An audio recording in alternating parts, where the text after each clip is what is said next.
3, 2, 1, click. This is Date With Us, a dating sim podcast where two lover girls, me, Kanisha, and me, Claire, date, mate, and rate cyber sweeties because every gamer needs a little love in their saves. We're inviting you to join us for our digital debriefs about our pixelized paramours. Whether they're in visual novels, roguelites, or funky indie darlings, we'll dish on who we're romancing and if our choices really mattered. It doesn't matter if you're here to get love, lust, or just the bus. You'll get to know at least one worthwhile person. Yourself. So, light some candles, partake in a vice of your choosing, and we'll give you the lowdown on the games to download.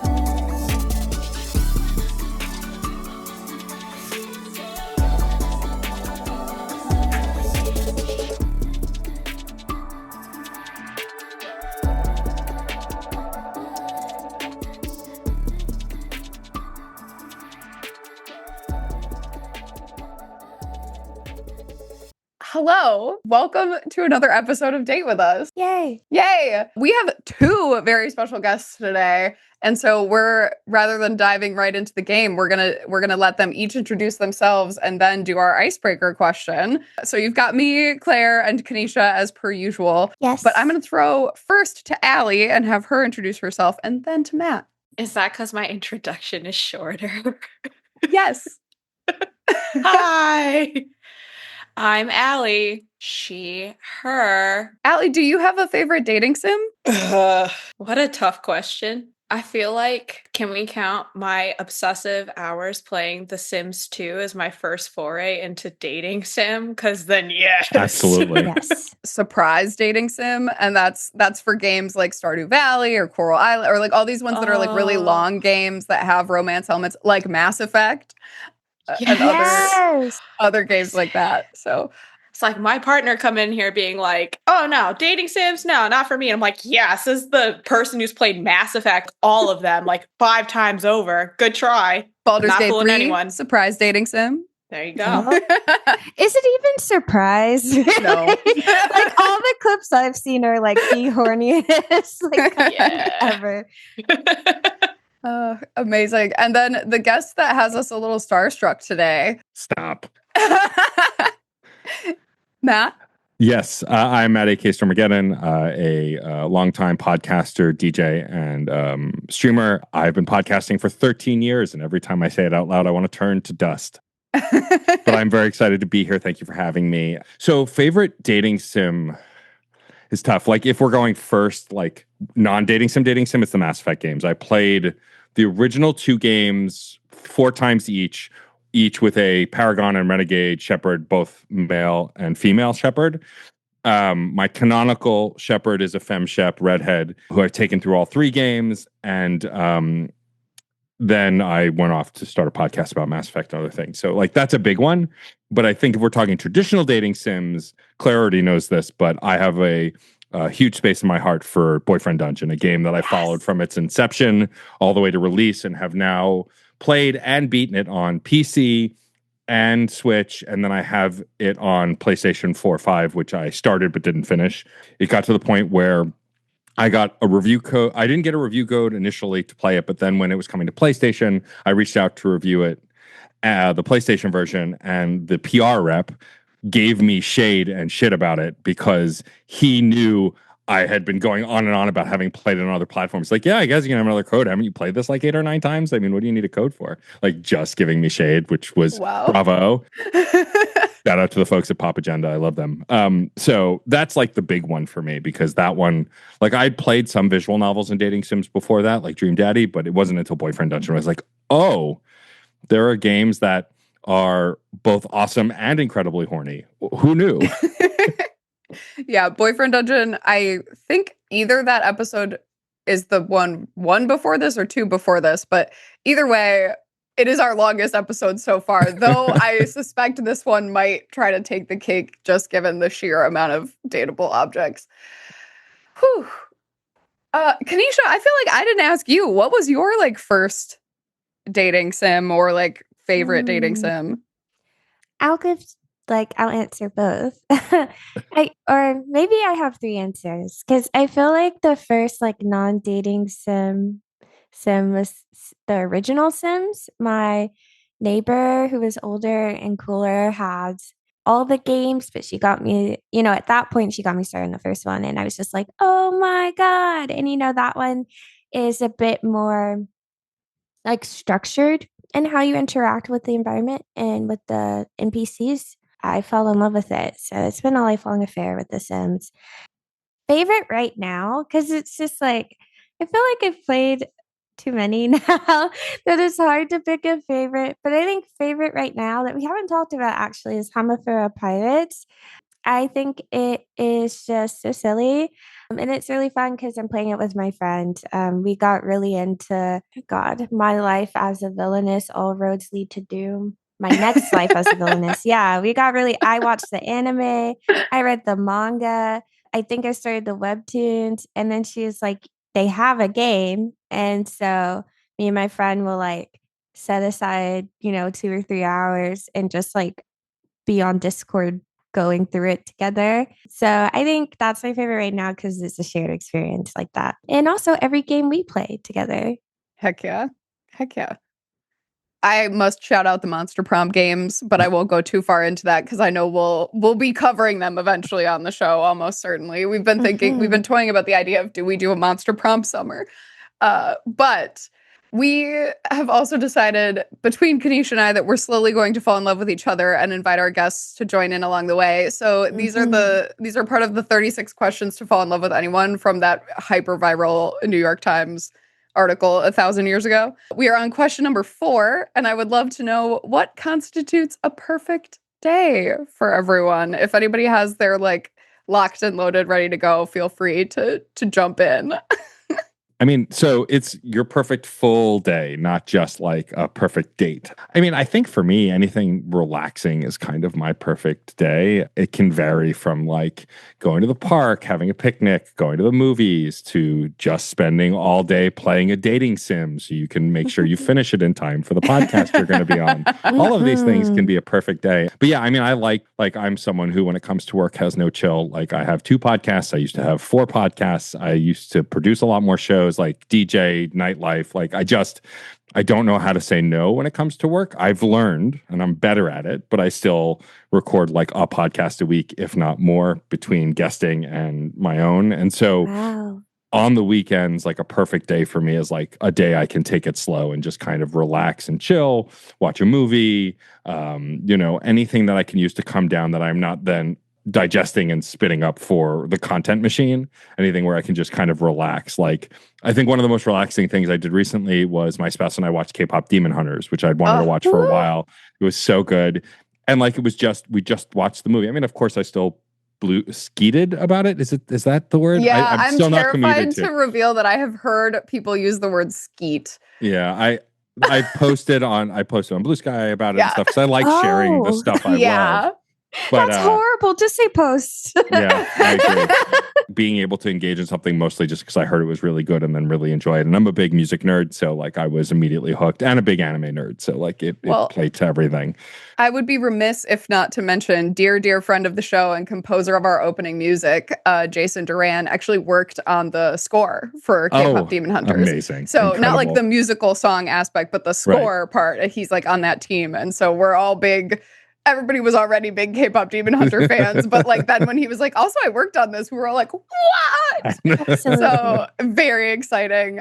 Thank you, Jason. Also, yeah, I'm gonna do mine right away. My perfect day, I get to spend time with the cat. Very important to me. I honestly, my perfect day, I maybe wouldn't even need to leave my home. I have worked very hard to make my house a place I love to be. And I think like good food, either a good game or show or like communal event. Recently, a friend of mine flew in and she is like very theatrically minded. And she brought a play that she had specifically picked for the group of people that were coming to hang out. And we all like had drinks and some devil's lettuce and hung out and read a play that she had like casted us into these roles. And it was so surprisingly fun for me that I feel like that's like the secret surprise sleeper candidate for perfect days, like getting to see your pals do an activity together, but it's like low lift, but it feels like someone thought about it in a cared way. Yeah.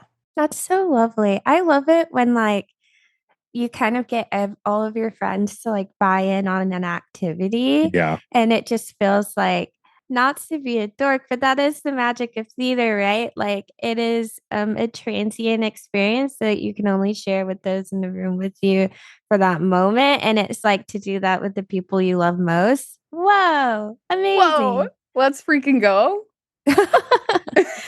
Allie, I offer you the next perfect day description.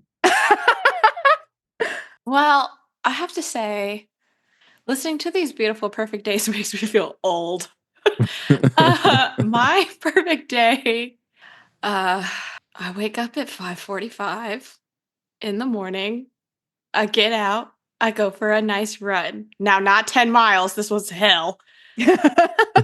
But a nice run. Start the day with an amazing breakfast, whatever that may be, probably pancakes and a good coffee. And now that I've got my exercise out of the way, I'm going to sit on my porch and read a book. Nice. That is the mood. Everything else that comes with that, great. I'm like, oh my gosh, grocery shopping? Perfect day. Oh my gosh, like hanging out on my couch? Perfect day. Getting tasks done? Oh my gosh. So yeah, I have to say, You're so grind-pilled. Wait, but you sound so happy because those are things you can do every day. Like listening to this, I Yeah. was like, Allie sounds really satisfied with life. Yeah. thank you, Kanisha. I like how you packaged that. I was like, Allie's very old. well-adjusted. Allie's my Yeah. well-adjusted friend. So satisfied with life. Yes, so that's mine. But Kanisha, what's yours? Thank you, Allie. In true Kanisha fashion, it is just so, it takes many forms. What I do know is that it's definitely a Saturday because I feel like Saturday is the day of the week that is most filled with like possibility. Like most people are off. Friday night could have bled into Saturday. Saturday could bleed into Sunday night. I am definitely a quality time girl. So I love that Saturday like has the most promise for like unending quality time or like as much as I can get.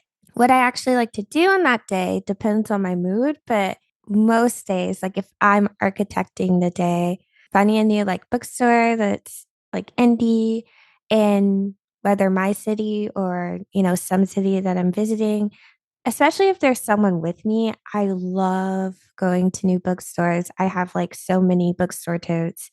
I definitely should consider the environment in those decisions, but I love it. One great day I had was I went to like two bookstores in the same neighborhood in Chicago, and then me and this person went to a plant nursery, shopped for plants. I got a replacement croton to take care of. That made me really happy. We ate like a really local restaurant and I had amazing pancakes with lingonberries on top. And I think if I could only add anything to that, I think seeing like a film I've never seen before in like a small repertory theater.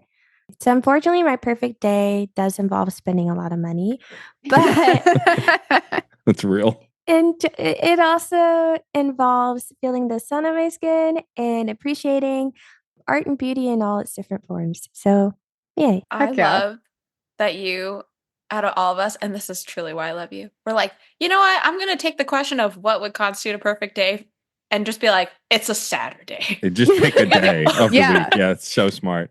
That was perfect. I was like, wow, I hadn't even considered what like I also have to say, Allie, as someone who lives in an apartment in New York, in Brooklyn, if I had a porch, I would never be in my house. Like I would just be on the porch Period. all the time because every time we've gone away or traveled, and I could just like take my Switch out on the porch, or my Switch 2 in this case, and just kind of vibe and like, or take a book or take a comic or whatever. Like that's to me the perfect day. A nice breeze, a little warm, but a nice breeze. Like that's chef's kiss. So very jealous, but appreciate that that's part of your perfect day. Incredible. Thank you all for sharing, also for being willing to share in this little question to fall in love. I love all of you a little more. Let's get into it. We have so many datables to discuss. I'm going to just talk a little bit about this game, Date Everything, and what it is, and then we'll dive right on into mechanics, which I suspect will go pretty quickly. Date Everything is a sandbox dating simulator in the comfort of your own home, my favorite, featuring 100 fully acted dateable characters. Let the romance flow between your bed, smoke alarm, and overwhelming sense of existential dread. Are you ready to date everything?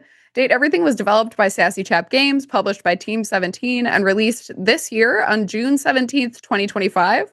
I know it was originally supposed to be released on Valentine's Day, and it was a devastating push, but I am thrilled that they released a game that was like ready to go rather than having it be kind of a mess.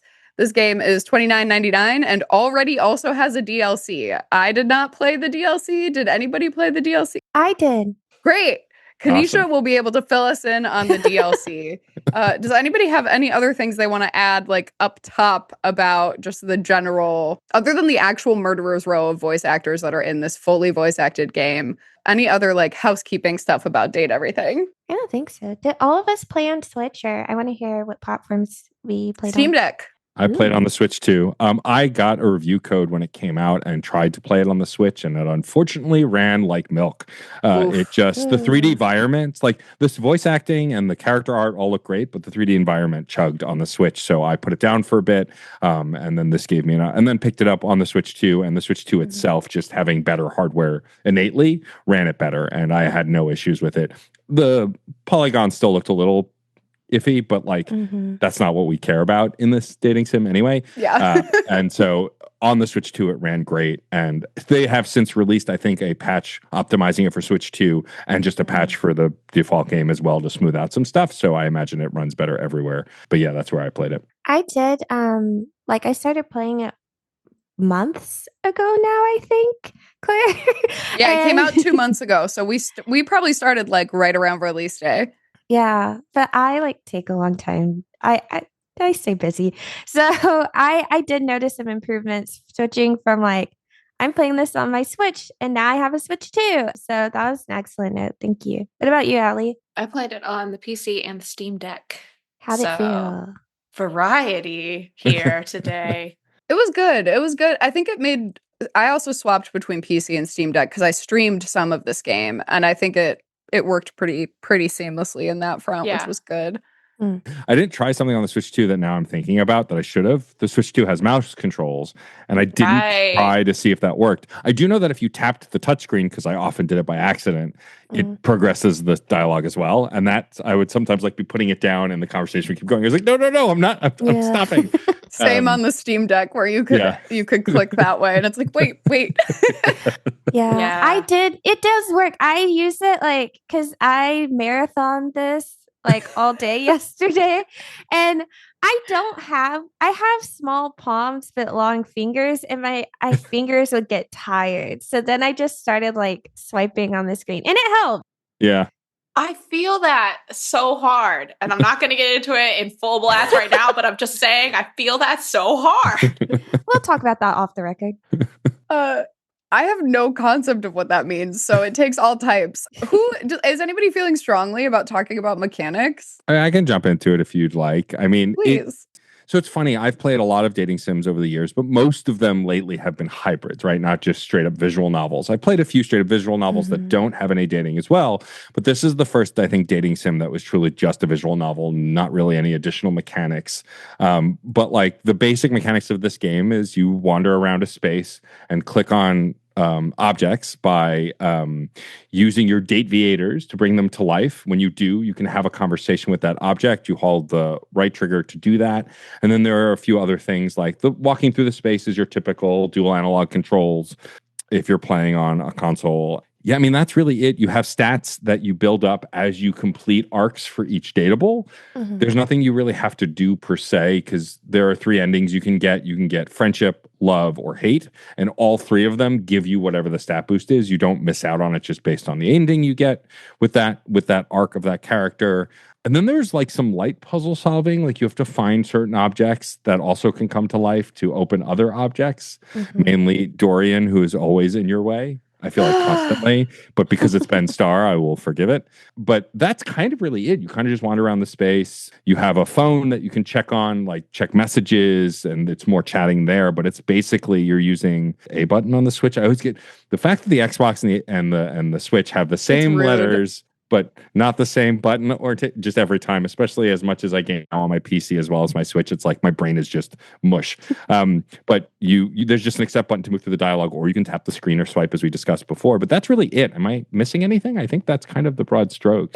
The word walking sim kept coming to mind for me too, which is interesting because it's a walking sim, but you're locked in your house. And I can like minorly spoil. There is an achievement that I did do for leave the house on your first day. Because I was like, what happened? And like, obviously it ends the game very quickly. Yeah, it's you walk around and you click and the world around you unfolds, no pun intended, from there. Which I feel like sells it short.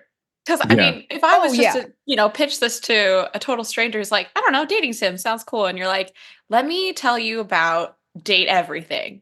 You're gonna walk around your house. Well, now, Allie, pitch us on world lore and plot, because we move past mechanics pretty quick and into the world that we're living in, which is like a little close to this current world that we live in. You begin the game you have a new job. Huzzah, great. We love it. It's a new work from home job. You are immediately replaced by AI. You are put in labor limbo. You are not, honestly, the most unrealistic thing is that you're not fired immediatly. Like, you are put in labor limbo. So they can't fire you because you haven't like done anything wrong, but there's nothing for you to do because they've trained Val 9000 and AI to take on the customer service job that you had taken. And from there, you are like immediately sucked into. I love this game because they were like, we need some kind of plot to explain how you're dating 100 objects in your house. Right. But like, let's go broad with it. And so you've got your CEO who has these glasses. And what is it? Department of Overseas Violence. Is that what it is? Yes. Yeah. Yeah. Shout out to the devs for just being very straight up about what types of business the US is in right now. Yeah. And so there's like these magic glasses. They're trying to develop them with the Department of Overseas Violence. A disgruntled mystery person named Tinfoil Hat reaches out to you on Discord and sends you these dateviators, and the game is afoot, or a house, if you... I love that you were like, take it away, Allie, and then I know. I was absolutely going to toss that ball straight on back, and the only thing I will add is, hey, we had that pandemic thing that really shut down the whole vibe of the world for a while. And if you start with that sort of, let's say your initial foray into you possibly losing your job or being stuck at home wasn't great, you might be like, But if you're thinking like, I already work from home, like how kind of cool is this to like take on this? Like I'm doing this, and you're not as like sad about the whole like, is my job in limbo? You're going to start off on a really great foot. That's all I have to say. Yeah, absolutely. Very valid. There was a time I work from home, and there's a day where I was playing this with my work laptop open. I was like, I'm such a loser for like choosing to be in my house playing with things while I'm in my house playing with things. Like, it's just so nuts. But I think that's such a balanced perspective, because I imagine like development on this probably took place a bit during our lockdowns too. So it's nice that they are able to add some joy to that kind of experience. Absolutely. Sort of blending mechanically and world lore. The way that it's structured after you sort of start to get into it, you're meeting all of these datables in your house. You're trying to realize them, or excuse me, you're trying to awaken them. And it becomes, at least it felt clear to me that like the things that are happening in your phone on Discord and Workplace, see also Discord and Slack, are tied to like how many people, how many objects you have met, or how many objects you have realized. and occasionally maybe some like specific ones, but it seemed mostly tied to like, you've hit 25 activate or not awakened objects. Here's a bunch of new messages in your Discord to activate. Right.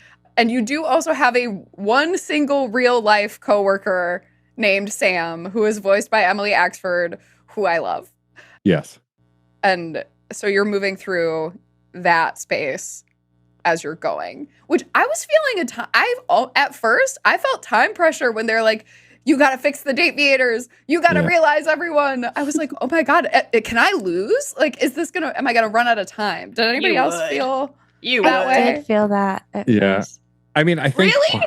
All of you? Well, so I didn't feel a pressure to finish it. What I did feel is that the game didn't guide you narratively super well. Like, I spent 81 hours beating this game, which apparently to complete the game is about 114 hours according to how long to beat. So I even still didn't do everything. But what was unclear is that if like they do at some point set up that if you leave the game is over, what they don't set up well is when you're trying to actualize the characters without getting too far into spoilers, there's a certain thing you need to do.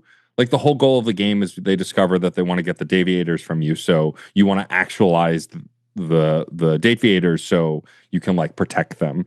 And so Skylar, the personality or awakened character from the deviators, can become a real person and wander off and go do something else.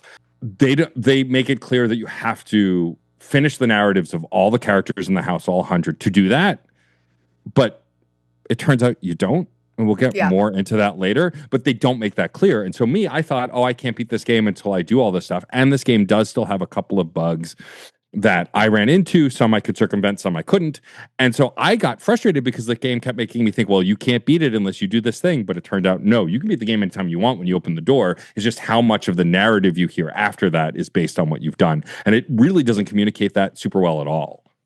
Yeah, I had a minor meltdown in my first as I was getting toward the end of my first run through, and then I had to start a second run through because of one of those bugs. The like spec points, the stat points were bugged, and then they did fix them, so I was able to go back, but I was stuck at 95 for one of them instead of 100, and so there were like a subset of characters that I could not realize. Yep. And one of them was one with quote unquote unfurnished business.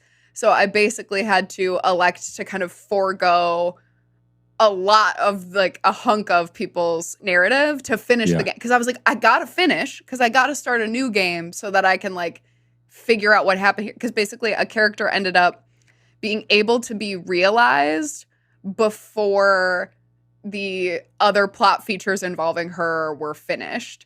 And so I didn't realize that by realizing her, which I'm a little bit like, you're telling me I couldn't call her on the phone.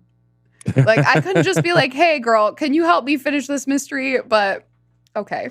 Yeah, I had a similar thing with 3 of the characters. Their narrative is intertwined. I got to the end of one character's narrative without being able to choose the option to help the other 2 characters. And every time I went back to that one character, they would just go, it would either be the opportunity to do fun stuff with them or realize them. And I couldn't realize them because their narrative wasn't finished. Yeah. Apparently there were a few of those. Some of them kind of course correct or they put in loopholes to fix it. And then for other characters, it looks like they're still kind of, if you do the wrong order, if there's like a triangle, you can get stuck. This is where I will say that I have not finished the game. I'm very close, but I might like excuse myself for some portions and quietly play in the background. Oh my gosh. So please spoiler warn me. Yeah, okay. That's great to know because Matt and I will take the spoiler section and then we'll. So before we go into that stuff, because also honestly, I do really feel like we should have a heavy spoiler section because this game was 100 hours long. Yeah. And if you don't want to play this game or if you want to know what's going on, like we're here for you and we'll get into it in a little bit. Before we go there, something I want to touch on too is accessibility features in this game. Because I think for all of the, narrative bugs and stuff, I really did enjoy that they tried to put content warnings. Yep. Basically, if you meet a character and that character is going to have a story that has, content that maybe people would typically expect to see a content warning for, or even sometimes just ones that were like, hey, this is, there's a man who is a rat trap and they're like, hey, this guy's a rat trap. He's going to talk about animal violence. Do you want that or Yeah. not.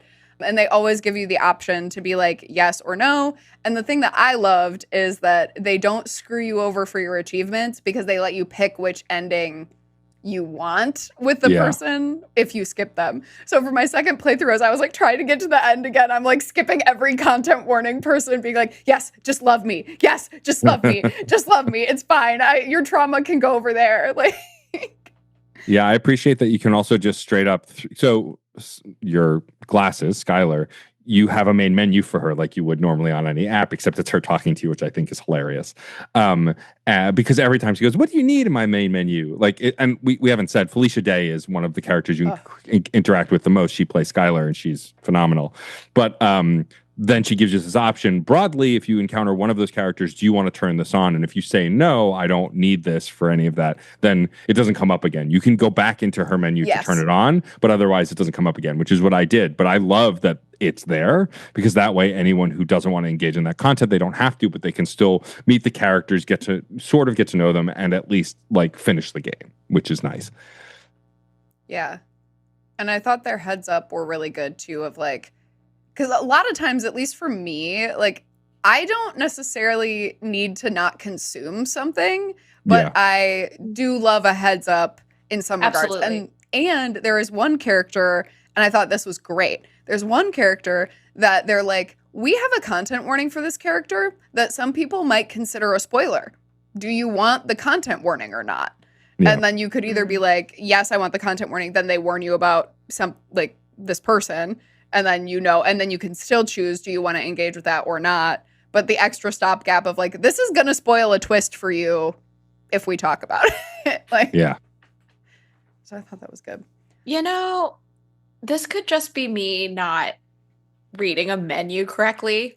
But on the point of accessibility, like I said, I played this on the PC and the Steam Deck. And one of the things that, because it is so long and it is so narrative focused, one of the things I really found myself pining for was like an auto scroll through the dialogue. And this truly to be that at some point in time, like for various reasons, like I could not keep hitting the button on the controller and I wanted to keep playing the game and I could not. I had to actually hand it over to my partner and I was like, can you please like hit the buttons and like when I to like select this option because I could not do it. And I have played other games where I'm like, it's not even for the scroll and like get past the dialogue portions. It truly is like, I'm going to invest a lot of time playing this game and ergonomically sitting in a chair, and it's not always accessible to me to just keep holding up a controller and hitting the button just to scroll through dialogue.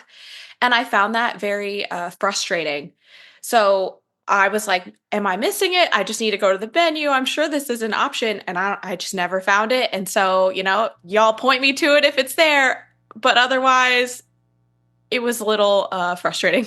I didn't look, so I'm not sure. But I don't think it's there. And like I had a similar frustration in that this game crashed 8 or 9 times for me on the Switch, which like is a lot. A couple of crashes here or there, I get, right? I understand indie devs.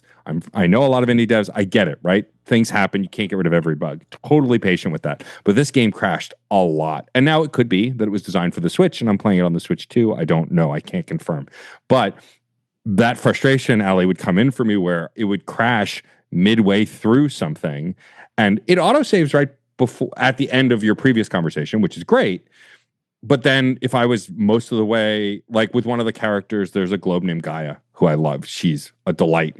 But her whole thing is she wants to learn about things about the world through other characters. And it's a laundry list of characters to go through. And when I was almost done, it crashed. And so I had to do that whole conversation again. And so I'm mashing the A button.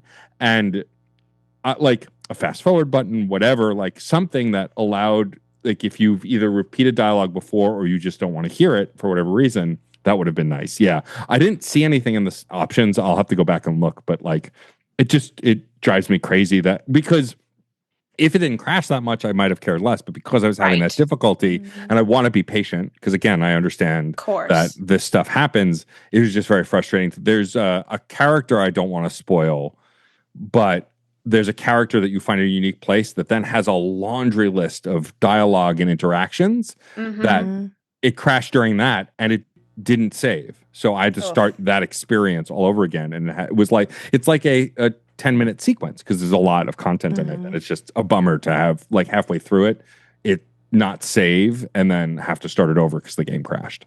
It's enough to say like, you know what? I probably could have kept going in this round of me playing this game.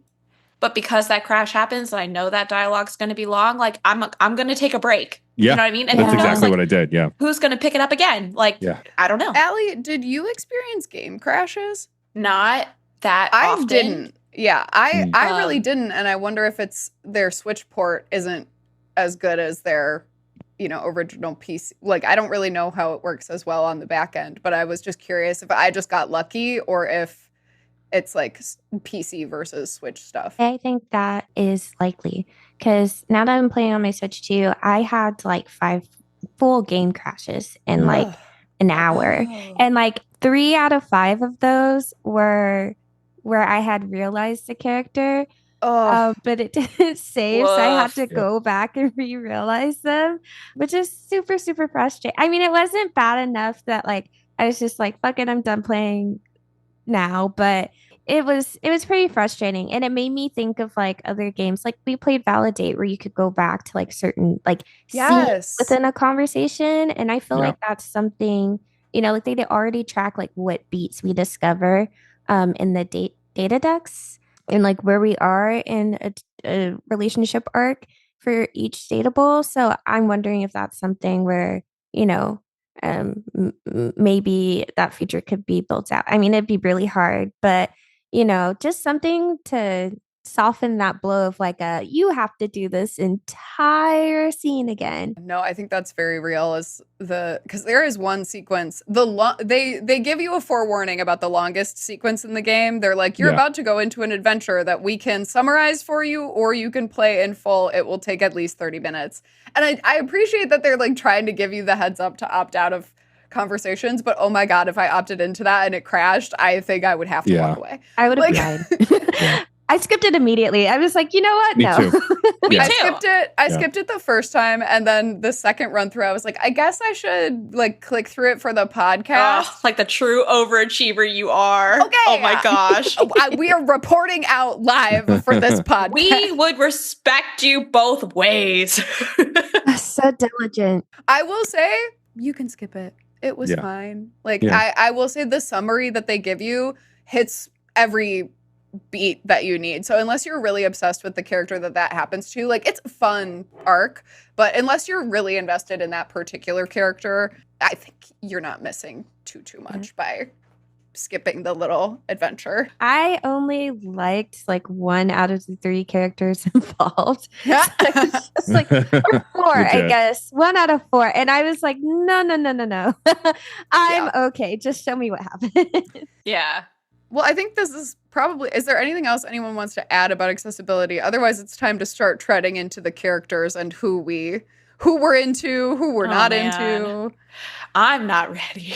And then I think what we'll try to do here is stick to initially the like awakening and romancing conversations with the characters, because then that way we can have a bookmark for when we start talking about realized versions, so that we're not, so that we don't spoil stuff for folks who are in the middle of their playthrough or toward the end. I'll start by saying I'm hopelessly in love with Dorian, period, end of sentence. I mean, as someone who's met Ben Starr in person, like he is just that charming in real life. At PAX West last year, I had the pleasure of meeting him briefly, and he was like treated me like he's known me for 10 years, like just the sweetest person. But before we get into the characters, I just want to say I'm a big voice acting nerd.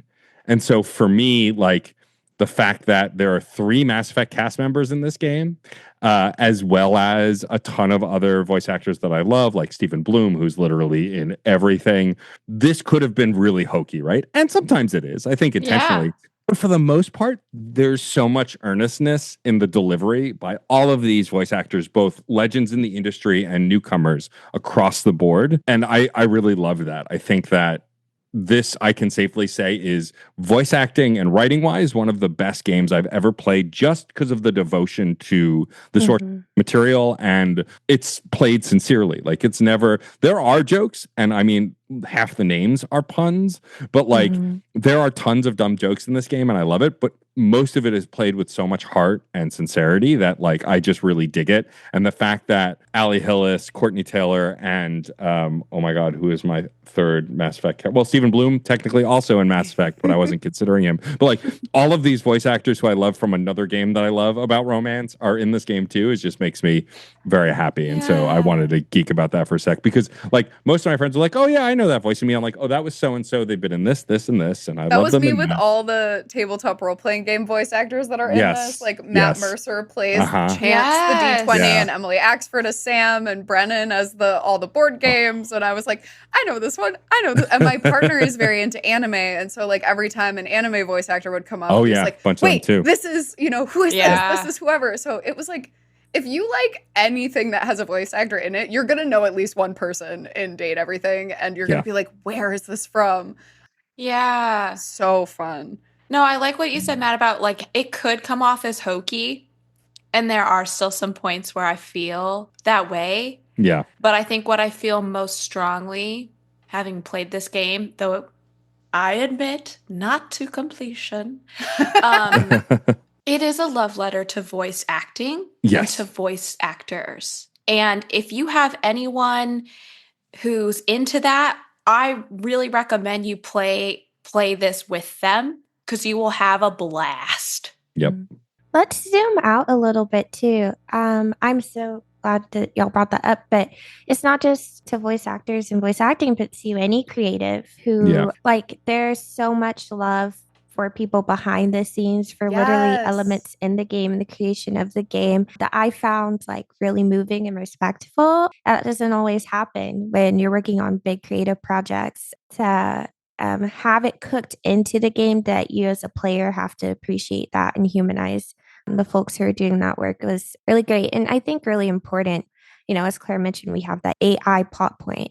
And I believe game developers and game voice actors just were fighting to get union recognition, and I believe just achieved it with IATSE. So I just really wanted to shout that out, that like they're, underneath the surface of this game is a love for labor, and recognizing the humanity that goes into that, even though these are objects. Yeah.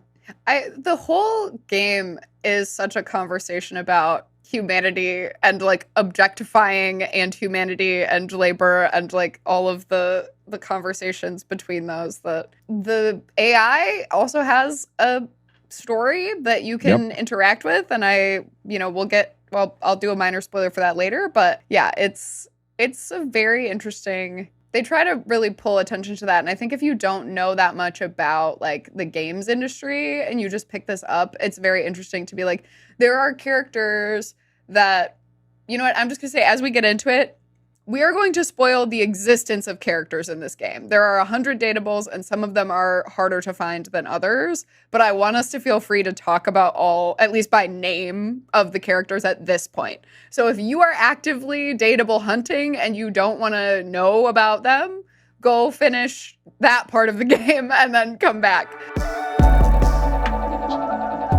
What Kanisha was talking about with that is like the devs are a character. Like you can find so that's what I was trying not to spoil earlier. Yeah. And the devs are a character, and like the text boxes are a character. And like, and so there are all these moments of realizing that the microtransactions, the existence of microtransactions are. I'm curious, Kanisha, can you talk a little bit about that? Because I just want to know. Honestly, my my favorite of those like meta characters.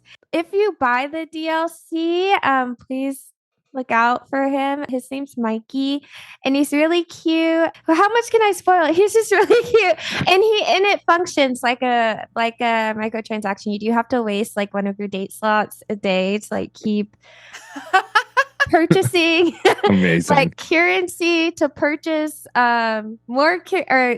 spending currency to purchase more currency to then draw for particular items. Every time you do interact with him, he has like, I think, one of the most human storylines of the meta characters in terms of what it means to work and take time away from other things that are important. So big shout out to Mikey. That I think he definitely made the DLC worth it. I mean, their time in work made it worth it, but he was great. There's also another character. Is this where I can say like, this is this character? Okay. Name drop. Yeah, we're name dropping now. Now we're getting into because that way we can freely talk about whose storylines we liked and whose we didn't and not worry too much about that part of it. Okay. Well, the other new dateable is named Lucinda Lavish, and it's really hard, or not really hard, but she just kind of pops up everywhere, and basically, she's kind of like this manifestation of like, I guess, the presumed desire, like, oh, if I buy the DLC, like I'm gonna get more sexual content. She interrupts your dates with other objects. Like you'll click on the couch to have a conversation with Koa, and then all of a sudden, boom, it's Lucinda Lavish. And you have to kind of, I like then focused on trying to find Lucinda so that she would stop popping up. But then as you get to know her, you kind of like help her go through different ways of being. And then, I don't know, there's some additional content you get to experience. So it's very interesting. I think it did add like a lot of playtime to my run. It was pretty funny too, because they were just like, yes, we the devs made this for money. Haha. Just a little splash of experience. Call me out, man. Just call me out on all fronts. Like I love that aspect both of like the main and I'm assuming I'm gonna go get that DLC. Just call me out on it. I want it so bad. I recommend. I don't know. It's pretty fun. And I don't know. It just made me feel more accomplished, even though it shouldn't have. Because I was like, okay, I already found these extra characters. How easy? It was just like so obvious. Oh, and with the DLC, you get like a sexy or like a fun red shirt that you can put on that all the characters comment on. And they're like, wow, you're looking so good in that red shirt. I don't know if it really helps, but I felt flattered. I was like, yeah, I am rocking this red shirt. Thank you. That is all I needed. Thank you. Well, who were we romancing? Who were we excited about? Or are there any that I'm like, wait, should we talk about the ones we weren't fans of before we talk about who we love to be more positive by the end? But let's complain first. Yeah. I feel like complaining. I feel like, so what I like about this game is it wasn't afraid to have characters that aren't likable. I think that's great. I think, especially when hate is one of your main mechanics, the embodiment of hate even becomes a character. Mm-hmm. Like, I love all of that. And so I think having characters who are despicable or rude or whatever were really interesting. And I hated some of them and then didn't hate others. Like, I thought I was going to hate Bathsheba, but then after going through her arc and her inevitably hating me because I tried to do things a certain way, I really liked her arc, even though she hated me. Like, I think I like to hate that character. Also, there's a character that like I think we're designed to be disgusted by, but I was so geeked about Vaughn, the rat trap. Is the same person who voiced Master Shake in Aqua Teen Hunger Force, and one of my favorite stupid shows of all time. And so it's the same voice actor. I heard his voice and I went, oh, I think I know that. And so I looked it up. And he also is designed to kind of be despicable. And I kind of loved him in his weird little face. But the character I undisputedly hated and couldn't wait to get to hate with was Friar Errol, which I think is kind of intentional because he's very preachy. He's religious related. And like, it's not that I have an issue with folks who are religious. It's that he was very preachy and pushed his views on you, which was by design. That's the kind of character he's meant to be. But I absolutely could not stand him and kept skipping dialogue till I could just like get him to hate me and be done with him. It is so funny. I really laughed hard about like evangelizing the air fryer. I really thought the character design, every character. Also, speaking of Love Letter to Labor, I think every character has a theme, like a musical theme. Yes. And they're all so good. Yeah. Which feels so important to say. And the character design, like I was playing yesterday and a friend was here who like does not play games. And every time a new character would come up, she would like notice something and then like rapidly notice 3 other things that were sort of like on brand for the character. And they're just so beautiful and I love them. And yeah, Friar Errol, voiced by Liam O'Brien from Critical Role. Lovely voice acting, terrible man. The terrible character man. All of the, or not all of them, but some of the kitchen characters are a little rough for me. It took me a very long time to warm up to, I'm forgetting his name, but the microwave. Duke Nukem, or no pun intended. Luke Nukem or something. Yeah. Luke Nukem, something like that. I mean, I did love him by the end, and he loved me. But I just like at first, I was just like, this is just a lot. Like it's really intense. Yeah. But again, I mean, it captured like what a microwave does so well. Yeah. And for what it's worth, I will say that the interactions between the stove, Stefan, I think this is his name. Yeah, Stefan, Luke, and Friar Errol it was just so funny. Like, I just really loved that joke of like, okay, these 3 different cooking implements are like fighting about who's the best. Like, I don't know. It was easy, but it made it fun for me to get through it. Yeah, I don't think any of them were so bad. Like Lux, I hated in the beginning. Can't with Lux. I simply can't with Lux. But then by the end, I was entertained enough. And they're like that. I didn't hate them, but like the whole arc, I was like, oh, you're just terrible. Okay, fine. All right, let's see how this is. Yeah. Lux is all of the lights in the house, also, by the way, dear listener. It's unhinged. You know who I was like, I'm just gonna let's maybe transition to Hear Me Out. Okay. Yes, please. Okay. Because I feel like I don't know if he really counts as a Hear Me Out, but I loved Tony. Like, I was just like, something about you, like, I need that. Like, Allie's too well adjusted for Tony. There was something about Tony. Like, Tony was such a classic, like, chauvinistic style Italian stereotype construction worker character. And I wanted to hate him, but by the end, I was like, I don't. This is my red flag, as Kesha would say, and I accept it, and I'm just accepting it. It's that they played him with such earnestness that it's like, dang, he really is just, he's walking here, he's looking out, he's trying to teach you way. He's literally Joey. Yes. Like, he's literally Joey. And I was just like, okay, I'm rooting for you. I don't know. Listen, there were some characters that I think I do this even when I'm not in the presence of other people playing games like this, but so cringeworthy that I just can't even read the dialogue. I'm cringing so much that I'm closing my eyes and I just like I'm missing whatever's going in my ears. And he was one of those. And I was like, but I knew how to read it. Don't get me wrong. Listen, I played the game. Okay. But like, wait, I know okay, this. What did you think of Fabrizio then? I'm curious. I had some similar feels. I don't know everyone else's hot take. Because that's the love of my life. Stop. Oh. Another Hear Me Out. Like, I don't know. I might have a type, but yeah, I loved Fabrizio. I was just like, you're smooth as hell. You love life. You love showing people new experiences and having them connect with, I don't know, love and joy and excitement. Like, I'm feeling you, but I get it. Yes, take me to the coast of Italy, Captain. Literally. Take me to Tenerife. Also, Hear Me Out, Dirk. That's so funny. I would like to. I feel like there is an ending in this game that exists that keeps Dirk alive. I couldn't figure it out how to not, because Dirk is your dirty clothes, and then there is a version of him that exists as your clean clothes, Clarence. And I fear that I cleaned my clothes too early and lost Dirk and was devastated. So Hear Me Out, Dirk. I miss Dirk. Yeah. I missed Dirk, and it's funny, I pursued Dirk and Harper together and got love with both of them. Nice. And they were just into it, which I don't even know how I did, but that's I got a real skill right there. Yeah, real skill. That. I broke them up because I was like, you need help. But I love you both separately. Yeah.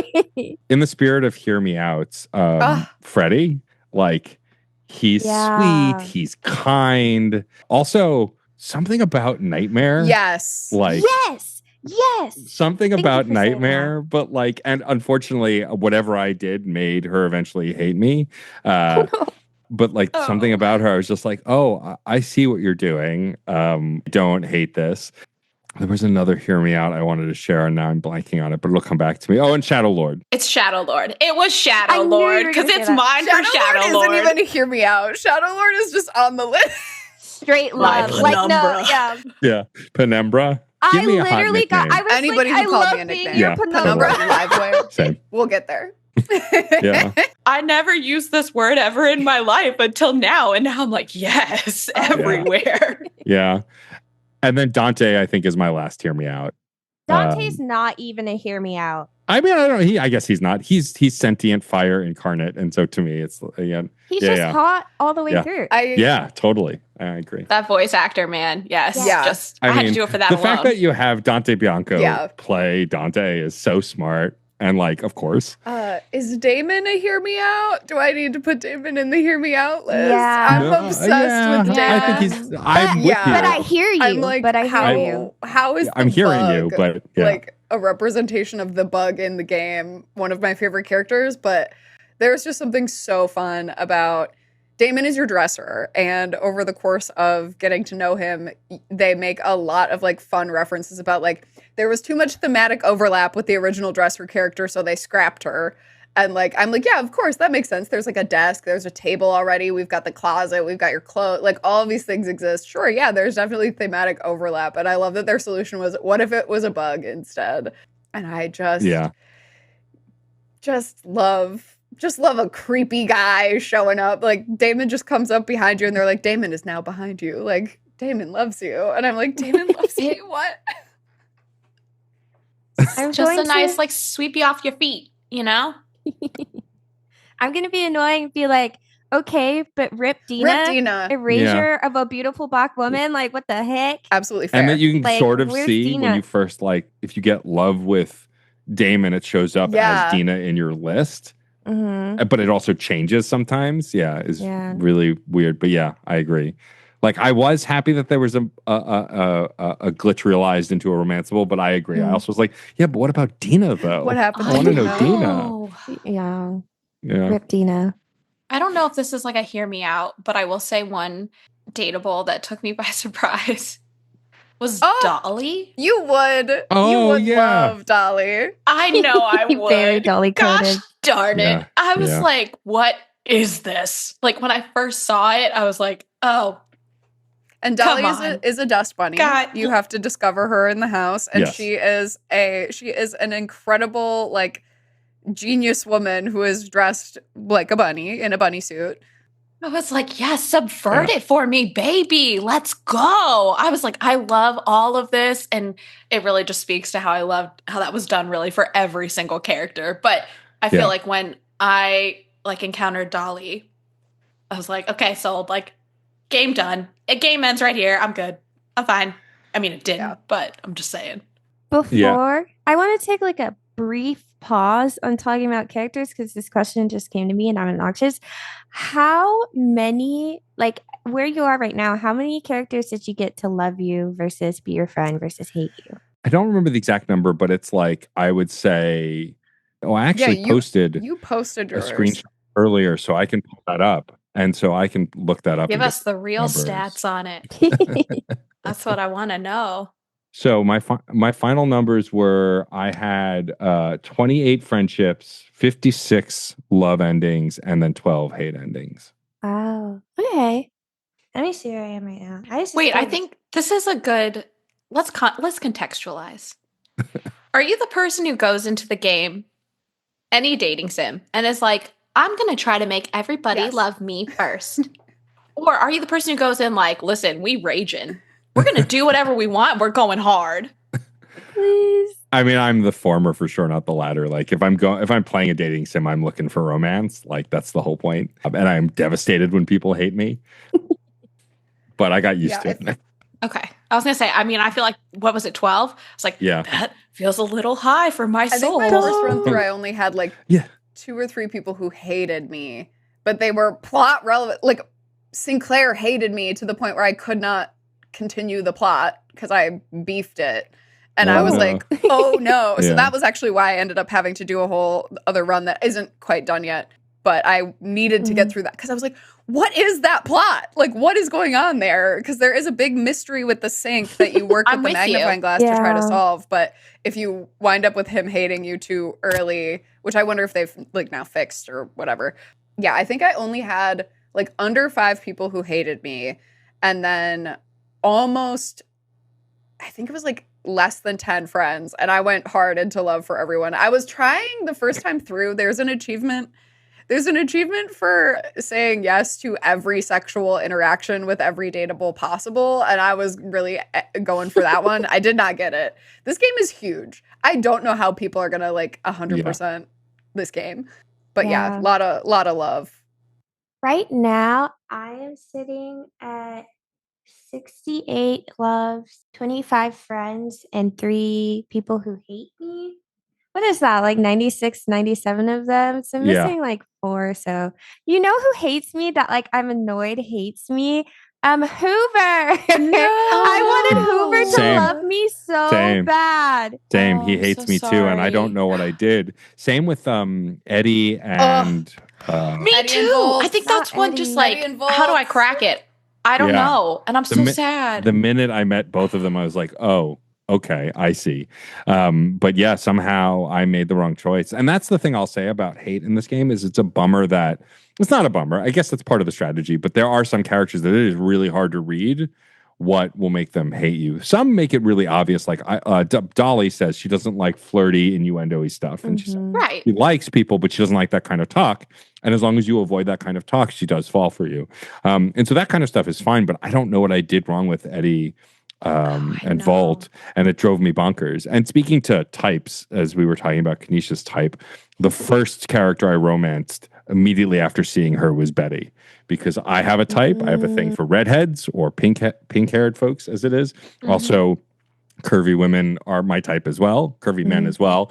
And so like I just like I saw her and went, oh well, all right, I guess I'll romance this one first. Yeah, I'm in already, you know. And then there were others that I found that were also my type later, but like Betty was number 1 with a bullet. As soon as I saw her, I went, well, I'm gonna talk to her every day till I finish this story. Me with Dorian. Betty's a baddie. Yeah. I feel like I encountered Betty for the first time and I feel like I started sweating. Yeah. Well, also the fact that like we haven't shouted out enough that the character designs are incredible in this game, all of them, even the characters I don't like, but also every character has multiple motive states. Like they're not just still images, and many of them bite their lip. And every time I'm just like, you can't do that.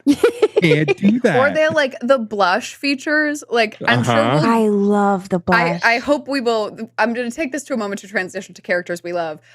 Because the moment I realized the blush was like so perfect on so many of the characters, there's a character called Benoit, and Benoit is in your bedside table. Benoit, they are your sex toy. And Benoit has this like gorgeous chest blush when they blush. And it like, I was like, wow, everybody's working. Everybody did the work on this game, actually. Benoit voiced by the incredible Erika Ishii, who I have a huge crush on as well. Like they are just the best. And so, I mean, every character. And then there were characters I met later that I didn't even like. When I met Bobby for the first time, I went, you can't do this. You can't give me a non-binary twink this late in the game. It's unacceptable. I met Bobby pretty early.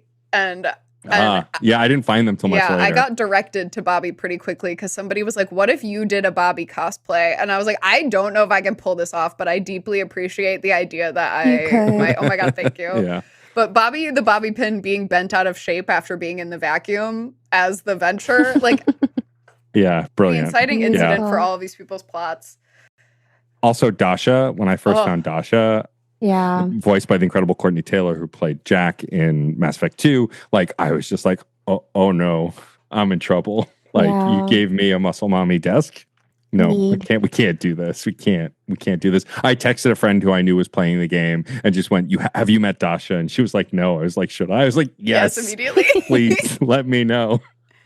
I felt myself very attracted to the elements. So Dante, Aaron, River. Yeah. Also good ones. They just have like a very, Dante not necessarily, but River, and Aaron have like just beautiful, like ephemeral kind of designs. And I just loved staring at them. Like I don't know. I'm kind of a softie. So I was just like, I need these beautiful goddesses. And oh my gosh, if we're talking about like beautiful, wonderful people to look at, the geode. Oh, yes. Rango Wenwa? Yeah, Rango Yeah. Wenwa. So like just glittering, really. Like Yeah. so Literal stunning goddess. to look at. Literal Which, goddess, Kanisha, yes. I am today years old when I realized you're absolutely correct. They do have all 4 of the elements in this game because Rango Wenwa is Earth. Yeah. And that did not occur to me until just now, so thank you. You're welcome. I remember the other Mass Effect actor, Ali Hillis, plays Maggie, is Liara from Mass Effect, and Maggie also was a favorite. Although there were some surprise favorites too, like Mac. I didn't expect to like, and then I really fell for them. I loved all of the computer innuendo, like the double clicking every time. I was like, oh my God. Oh, I wanted to ask y'all about the games like Connie, Chance, and the board game person. Parker. Whose name? Yes. Parker. I was like, let's talk to these group of nerds about these personified games. Yeah, Parker, like, I mean, I who doesn't love Brendan Lee Mulligan? Like, I love that man. And so the fact that he was voicing a cheesy stack of board games was like, well, this is the most perfect casting, I think, in the history of casting. I like the character a lot. I wasn't romanced by him, but I liked him. He ended up hating me also because I cheated, because I wanted to win so bad. I think because I wanted to win his love. It was so funny because I do think Just couldn't. it's on brand for Brennan to be like, don't sexualize me too much, actually. That's not part of my brand. And to be like, yes, I will do date everything, but I will only do date everything as the board game character whose love status with you is entirely left to game chance. And like, even as you move through your relationship with him, he's never like, yes, I have passed the games and fallen in love with you. He is always like, no, my entire feeling for you will be contingent on how these games and these dice tell me today. And I'm like, damn, okay. Did y'all flirt with Parker? Because I definitely, like, every time there's an option to have Parker remove his clothes, I chose that. Yeah. Yep. And I was like, I just love seeing you flustered. Talking about blushes. Like, Yeah. Mm-hmm. What were the other nerd ones? Oh, Chance. I had a delightful time because I streamed Chance. And so I think I had a much better time with that long adventure because I streamed it and people were like responding to it. I could see that. Because I think I would have glazed a little bit more, even as a D&D player, even as someone who loves Matt Mercer. Like, that section is pretty long. And like, I could see getting a little bit like bogged down in it. But I had a great time with, what was it, gargoyles and goblins or something? I don't know. It was grottos and... Oh, yeah. It was grottos. Yeah. I like Chance a lot, too. I mean, I also like Matt Mercer's voice. He voiced my boyfriend, Vincent Valentine, in the remakes. So, you know, I have to love him.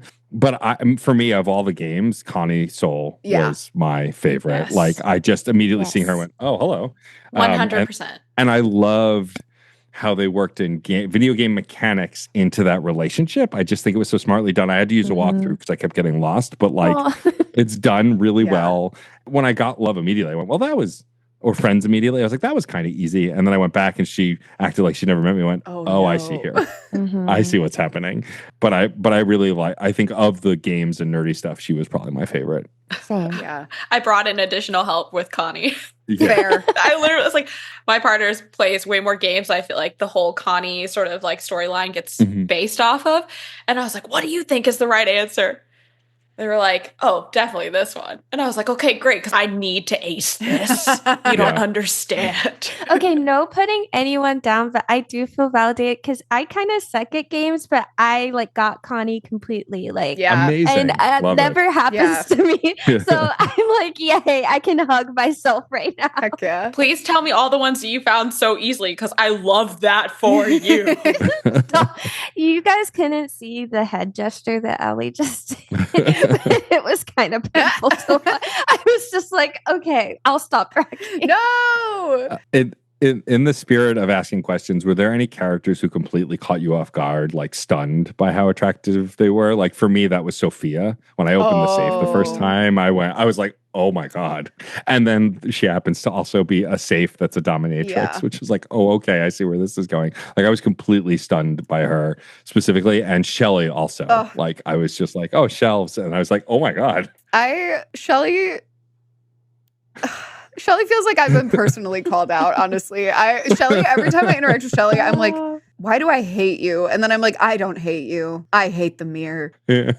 Character that shocked me in their gorgeousness, Lady Memoria, all of your memories. When I saw her and the concept, I think both the combination of her incredible black goth looks and being the concept of like nostalgia, one's memories and stuff is like, that's Claire catnip right there. Is like, yeah, I am obsessed with her. I was taken aback by her. Yeah. I also, the Hanks. Like the Hanks stunned me when they came to fruition. The Hanks. They were my favorite friend to earn. Like there was never a chance where I was going to date all 5 of them. I said, put me in. I will be the. I tried so hard. It came on so strong. Like at the first meeting, I felt that I was like, whoa, like I'm taken back. I want to be friends. Let's slow this down.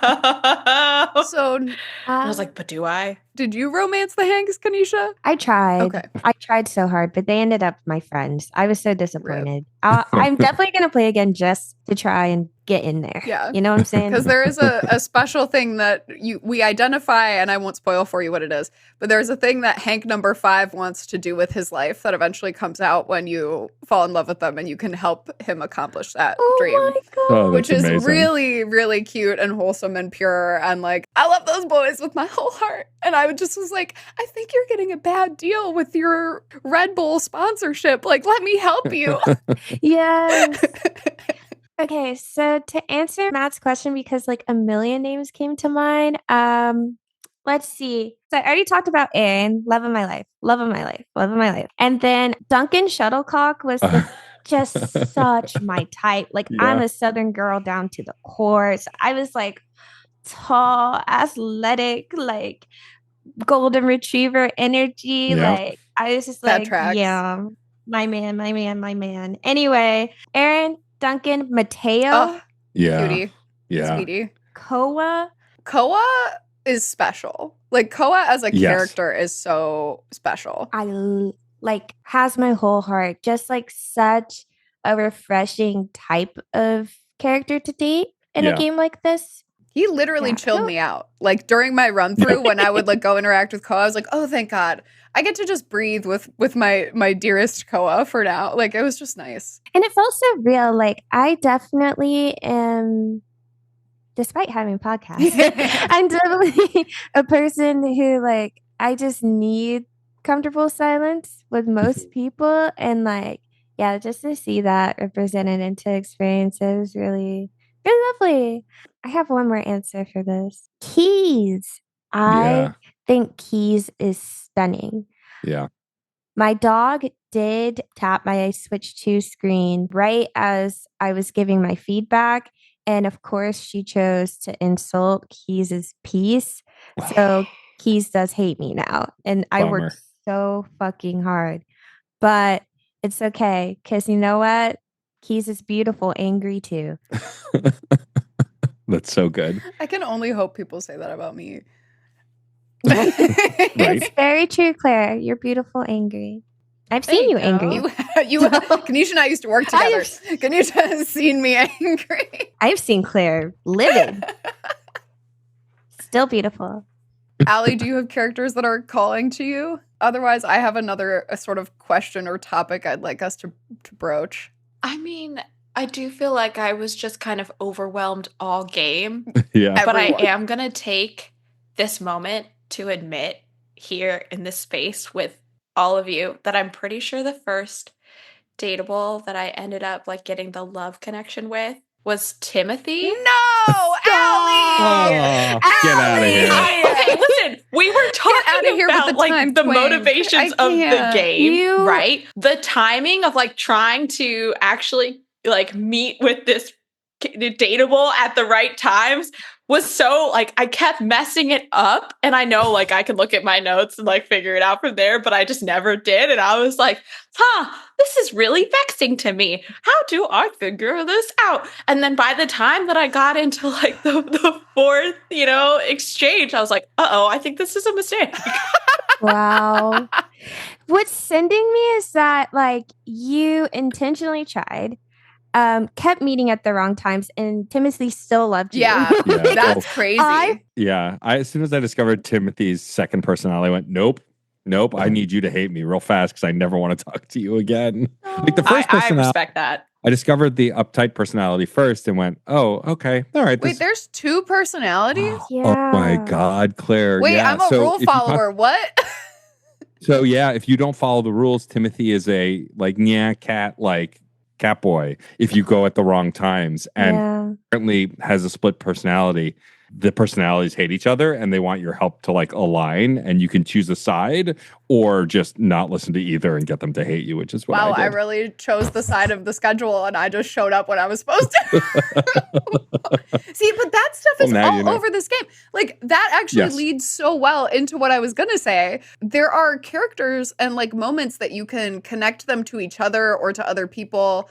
And that like I'm obviously Eddie and Volt is one that like they are inherently connected and you're helping them like solve that relationship, which it sounds like is also true for Timothy and himself or like the Hanks. But then there's like Dasha and Abel. Yeah. And like I ship Dasha and Abel so hard. I did not figure that out in the first playthrough, but in the second one I'm trying so hard to get them together. Like every time one of them mentions the other, I'm like, no, we're following that rabbit hole. What's going on there? Tell me about it. I don't have to support my own love interest in this game when I can still support all the intertwined love plots of this game, which I loved. You can support them and date them, like Florence and Mayor Celia and me becoming a little trio to run the house politically.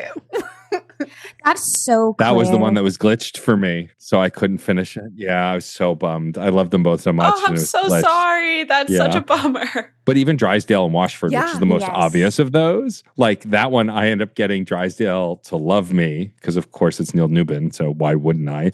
And then Washford hated me. And then, so you get a mechanic later in the game that allows you to try again with a limited amount of characters. And so I eventually got Drysdale to be friends with me. But yeah, Washford loved me, and Drysdale and his like pontification just couldn't stand me, which legit, I get it. I'm annoying. I had to do the second playthrough to get Washford to not hate me because that mechanic I lost access to sooner than I thought was going to happen. And then the Washford this is a spoiler for New Game Plus, but not narrative spoiler.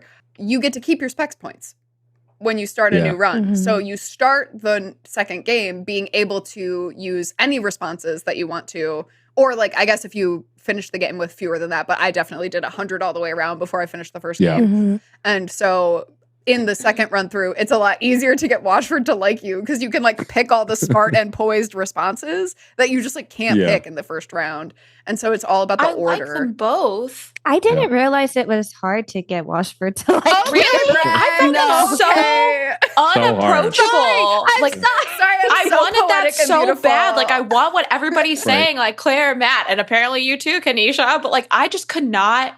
I could not get my brain to just like line up with like what that whole dialogue should have been to get these conclusions. I was just so confused. Washford reminded me of every like cute boy in a Hume class at Kanisha in my alma mater. It was like, wow, I know this man.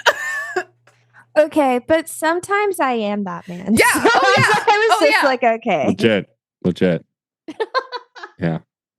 Okay, there's another character that is, I mean, there's a few that are like highfalutin like that, you know? Like the soap, Andromache. Titus Andromache. My partner loved her and her storyline. Like he came to find me and was like, I love Titus. Titus is awesome. And I was like, all right. Not Danny appeared. That's so funny. Yeah, Titus is great. I forgot to say this in the love section. Daisuke. Oh, Daisuke. Yes. Daisuke's We're story still is in the one of love my section favorites. for sure. Yeah. Like, stunning to me. Like when they appeared on screen, I was like, oh, the love of my life, Yes. my spouse. Yes. And like, I love a man who's totally. like, can you just like help me do a couple regular tasks and then I'll love you? I'm like, yeah, okay. Yes. Yeah. I will run some errands for you. Yeah, we breezed past it before, but like when I first saw River, I went, oh, hello. Yeah. And then because she was like so troubled and shy, I was like, well, now I just want to help. Like, I don't even care about all that other stuff anymore. I just want to help you solve your problems.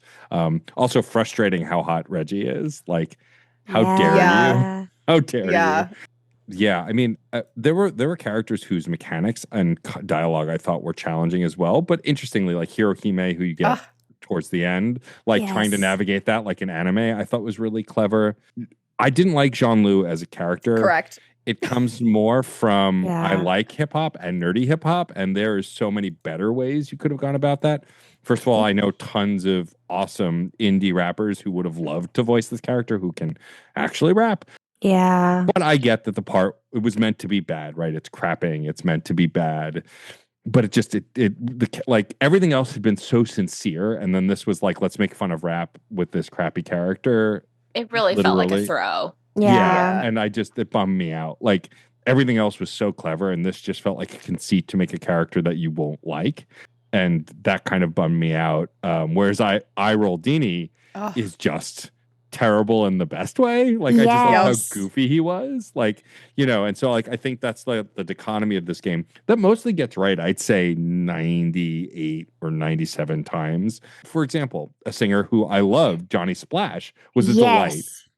Because it was a goof on Elvis, but he was sincere. Yeah. He wanted to be a singer. Like there was sincerity to the character that was like missing in Jean-Lu.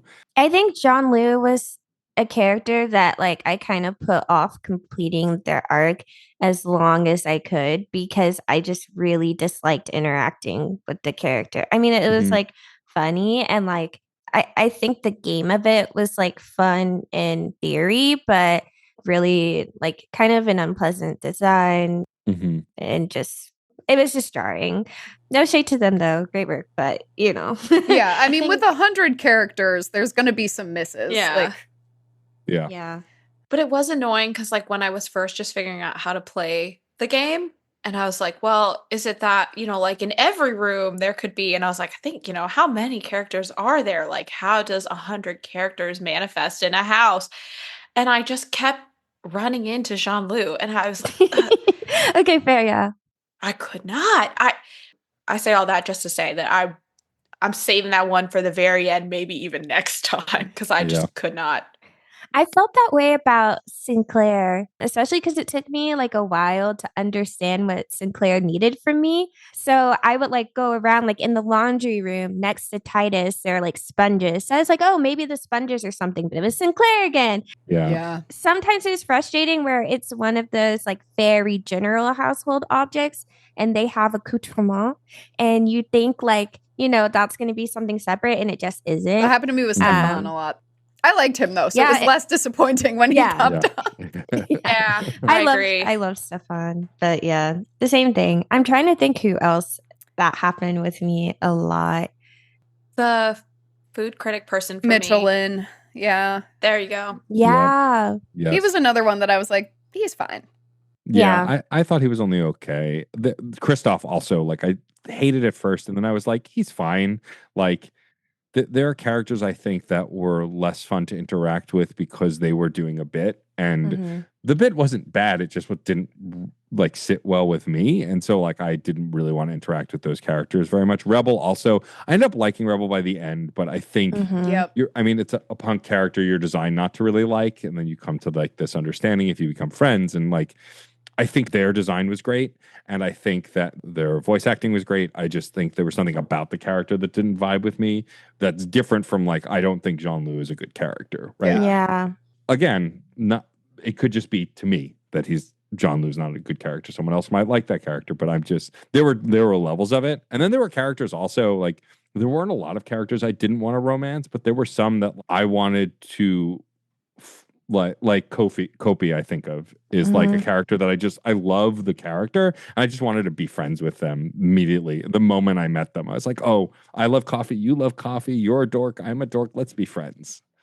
I do think I appreciate that there is some balance between like those like those gag characters that like get some depth, and those characters that like off the bat have like really emotional stories. That was the question I had, is just like which characters did you have that I think like surprised you or made you like the most emotional? Because I know one for me was the record player, the vinyl player. That was like a yeah, that was a really hard story to get through. And so I was just wondering, who you all interacted with that you were like, damn. I mean, Dice Gaze was one of those that it was just like, it wasn't sad per se, but it was like somber and contemplative. I think that Diana, the journal's story, like when you got to the core of why she was frantic and how she was frustrated that she's just full of your memories, has no life or memory of her own, I thought really kind of reached me. Those are like the big ones. Oh, and Hector. Hector is like so like the need to like drag out intentionally, like he's afraid to be met, he's afraid to be seen, you can only talk to him in the vents, and then eventually he does feel comfortable to let you in. Like I really love that story too, because like I feel that I understand being shy, not thinking you are worth seeing or being around, and like they handled that really well. And like how every time you tried to go directly to the HVAC unit to talk to him and you'd say, no, you can't talk to me here.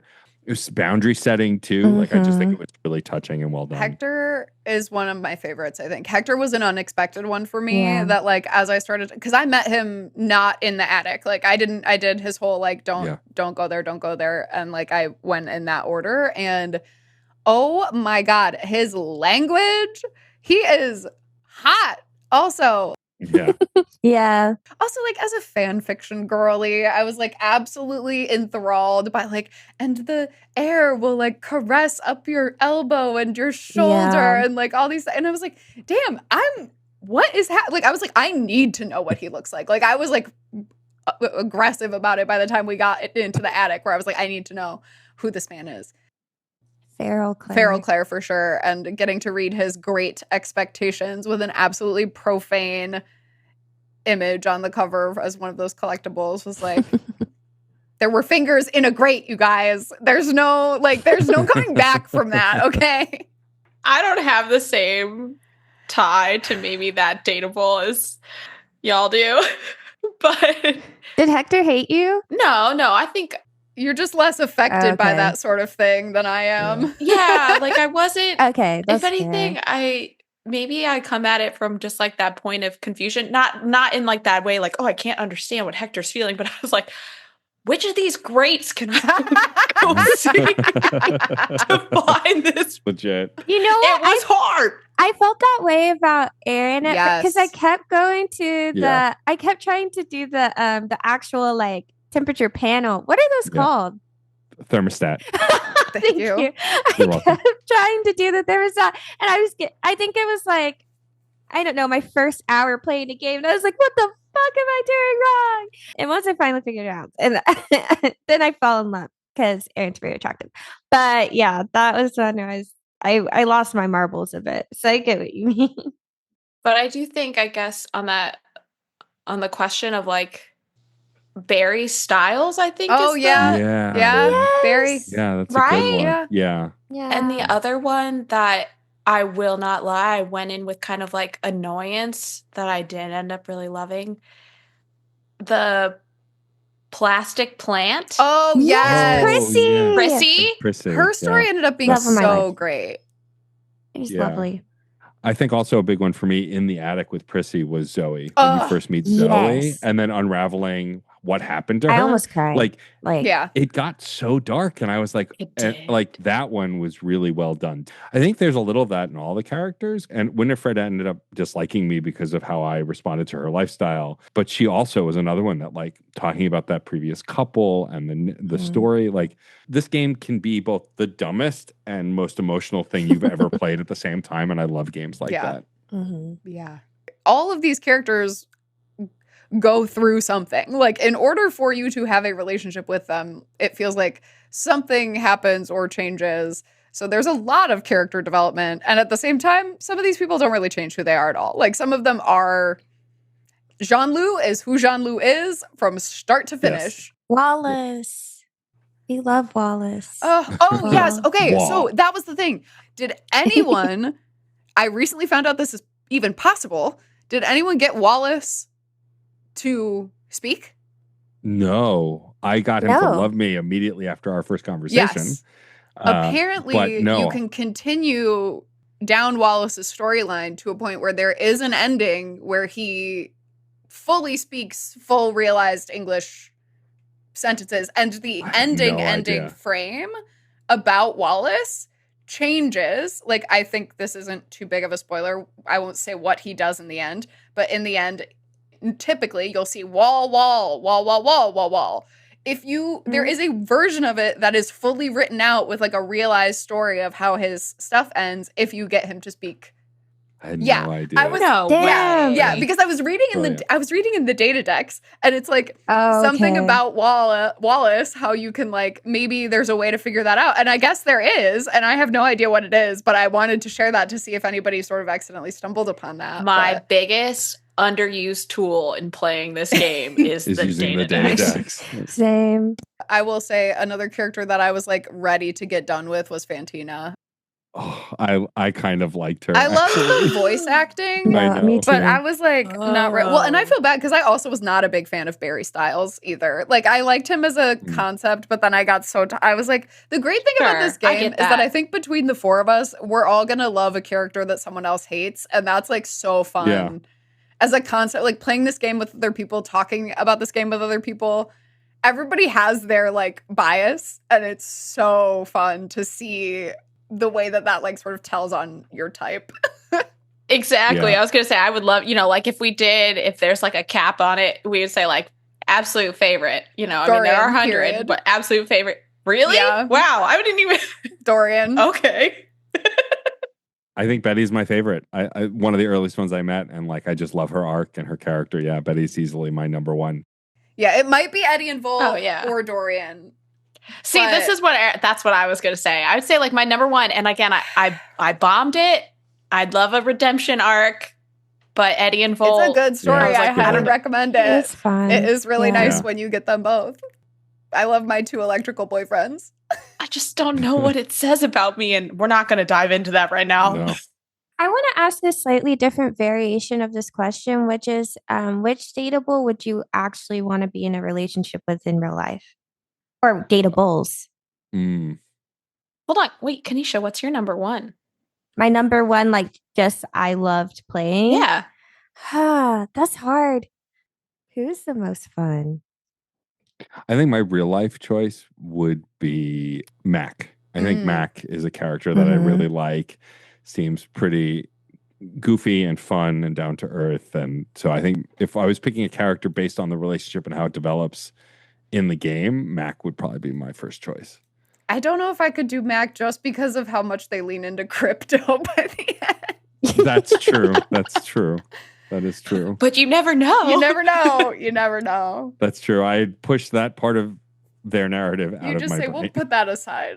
I can change that. Yeah, we'll deal with that later. Exactly. I mean, that's this That was whole game is I literally can me change with them. Dorian. I can change him. He doesn't just want friendship. If I meet 17 versions of him and flirt with all of them, he will love me. Man, finding Trap Dorian for the first time. Oh Woo. my god. Revisiting Trap Dorian.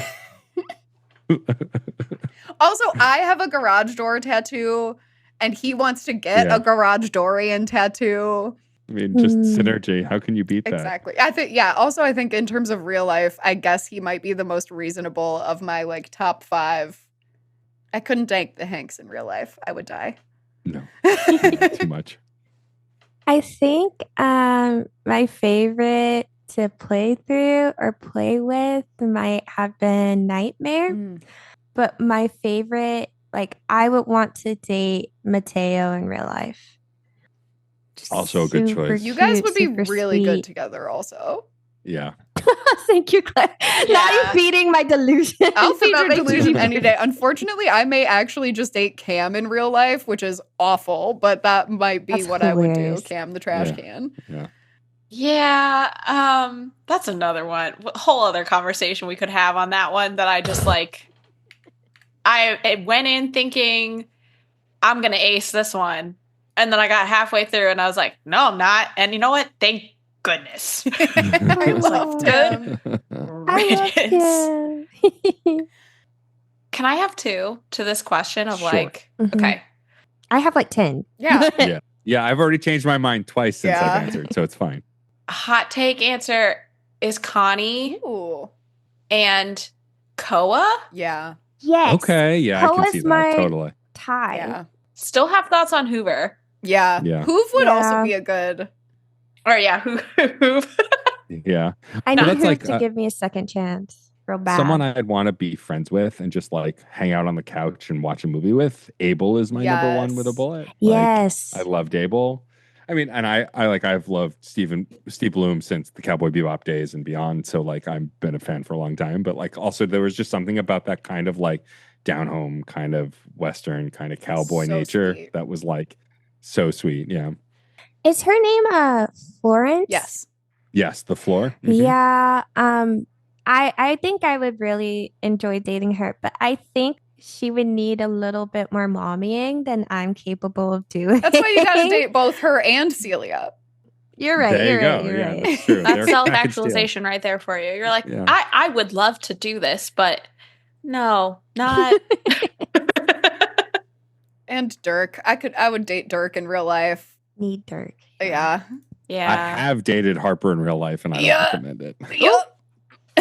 Yeah. Did our choices really matter? I Yeah. think they Hell yeah, really they did. did. Yeah. I think sometimes even more than you wanted them to. Oh my God. Yeah, so much. Like there were some, like I said earlier, there were some narrative threads I couldn't follow, and then someone suddenly hated me. And it's like with Hoove, I felt like we just got to hate, and I don't even really know how. But even still, I love that happened. Like there were several where when it happened, I went, nope, I'm going back to my last Yep. save. I need them to love me. Like I can't do Yep. it. Like I like that that matters a lot. If you're making those kind of choices to roll back like an hour's worth of gameplay so that person doesn't hate you, Yeah. clearly the choices mattered. And it does matter for their stories too, I think. Like you can't Yeah. do the last stage to the people who hate you, only the people who like or love you. Mhm. And I like that too. I think that adds some stakes that I wouldn't have expected from a game like this, honestly. Which now might be a good time to have Alle and Kanisha take off their headphones for 5 minutes while Matt and I talk about realizing people, and then we come back for success. Okay, to be fair, I realized 51 of them. Okay. And I have Okay. the little candies. And I'm glad you said that about Hoove, because Hoove did give me a second chance. Nice. So, okay. Yeah, it took me like 100 hours, and the ending that I got to, I could not realize, which the most devastating thing is because Dorian's unfurnished business is tied to Martin's unfurnished business, is tied to Scandalabra's unfurnished business. All of them I could not do in the first round. So I have since looked up what the endings are for those people because I didn't finish my second playthrough. But yeah, I was devastated that those endings were all connected because I could not realize them the first time. Yeah, I had the same problem with the steps. I can't remember Oh, her Stella, name. yeah. Stella, Celia, and Florence are all connected, and so I couldn't realize any of them. But I did get Dorian, and his ending like is very funny and very well done. Yeah, there were certain and then like at one point I couldn't realize Dante, but then it turned out there was something lingering from Holly, even though she hated me with Jerry. That once I finished with Jerry, I was able to. Those glitches were annoying, but like the ending of opening the door and the helicopter coming, and then meeting all the characters that you've been talking to, like Sam, like Tom, and David Most. Also, Tom, what an unexpected meeting Tom, Yeah. your boss. I did, it in was so fact, good. smash Tom. Oh, same. When How they could said you smash not? or pass, I said smash immediately. Are you telling me No. my boss was hot Yeah. this whole time? What? Yeah. And you can actually, in your conversations with Sam, ask Sam out on a date, I did that. which I did as well. And then Valnet 9000 also wants to date you. The robot Yeah. shows up with a sweater and a little tie. I was like, and the this price just tag like- is still on the sweater for the. And like, I like that if you've maxed your stats, which I did, you could deal with David in a variety of ways, Yes. or you can just give him the Deviators, which I didn't do, but like you can choose like poise or smarts or whatever. And I love that too. we haven't talked about David much, but like the boss that you're meant to hate, the CEO that you're meant to hate was played so well. Like his character was done so well. Then you get to see all these vignettes for the characters. And because I realized like 60 something characters, it takes so vignette after vignette. Long, but it's like so but nice. It's so worth it. And the artwork is all detailed. All of it's different. Yeah. It feels like different artists did different panels. It's just so brilliantly done. While I was frustrated at the end of the game because of how long it took and I didn't know that I could have finished it sooner, I am grateful that I took so long because I got to see so many of the endings, and now I have a reason to go back eventually, but not anytime soon because I think I need a break. Yes. To like see who I missed. Yeah, I think I loved the ending because it was so clear how much it tied into the choices that you had made.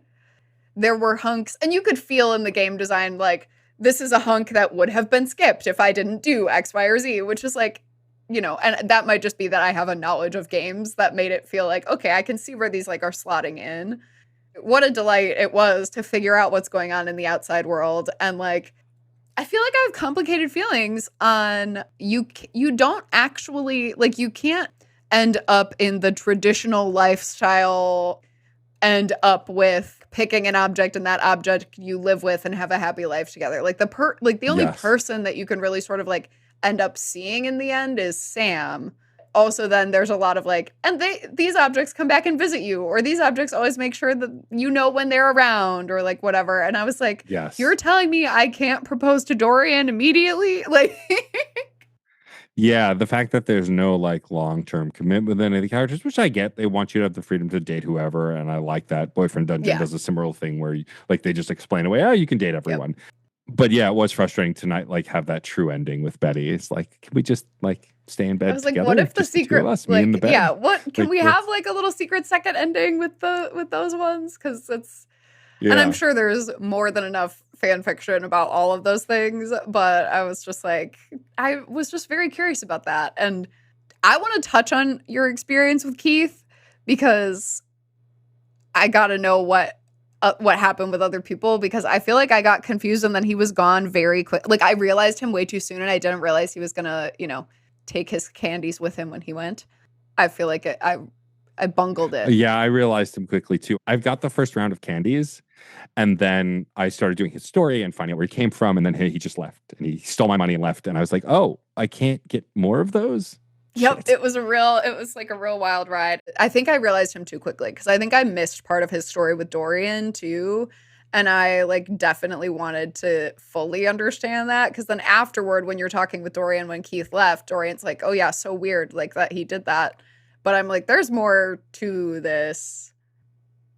Yeah. Yeah. Which I feel like is kind of a problem throughout the game, is that I'm like, I can feel like I'm missing something in a way that I wish there was. Either that, like, going back and choosing different tracks more easily, or picking up different pieces, or even almost like Monster Prom has the gallery of stuff when you've done it. Like, even just having a gallery to be able to, like, go back to and figure out what endings I'm missing, I think would have helped. Yeah, I agree. I think this game is missing some quality of life stuff. And their first time, like, this is I think their first game. And so, like, and for sure their first dating sim. So I think those gaps are going to be here. But yeah, some of those things, like, it was very hard to figure out unless you scrolled through the whole list who loved and hated you. Like, they did have some reorganizing stuff, like to reorder the list, but you did have to scroll through the list to see who you've realized, who you haven't, and all of that. And I just think a faster way to figure out where you were with Abel is the best example. I didn't know which version of Abel I hadn't spoken to yet, and so I couldn't move his story forward until I spent 3 or 4 days in a row just talking to every table in the house until I finally found the spot. Yeah, and I think that was like a huge thing that I learned in between runs, is that actually, because in the first time I played through, I was like, true gamer fashion, I wanted to find everyone and then I wanted to realize everyone. Yeah. Oh, that's what I did and too. I think the better move for like my own brain and everyone's storylines is to like meet a couple people, get to a relationship status with them. Unlock the people as those people's storylines are having you do that. But I dove in so like, I want to find every dateable. I want to, like checkbox, whatever. And I think the better play style is actually try to follow the narrative instead of being like, let me check everything off. I think it's very easy to want, because the game feels a little bit like a checklist towards the end, that you just want to get everything done. And like it bummed me out. And again, I set a deadline for myself and I had been playing other things. So I was playing over the last 3 days, like just trying to wrap it up. And so some of that pressure was put on me. But there is definitely like, I think this game has too many datables. Although I like most of them, I think 50 or 75 would have been enough to feel more accomplishable. I get that it was meant to feel overwhelming and be ridiculous, and so I don't fault them for that. But for me, at least, it just felt like 80 hours is a lot of time to spend on one dating sim. It's meant to feel like that, but like it's a lot. Whereas if it were more bite size or it was like half the amount of datables, I think it might have been more digestible as far as then I wouldn't have feel rushed to finish it. Yeah. I don't think there's like any, well, I could be wrong. You could stretch this out, still play the full game across, what could be a whole year. Yeah. But Yeah. I started the game playing it more like a visual novel that, when I had the time to play it, it was like unlocking a chapter. That chapter happened to be a dateable. You kind of follow the threads where they go.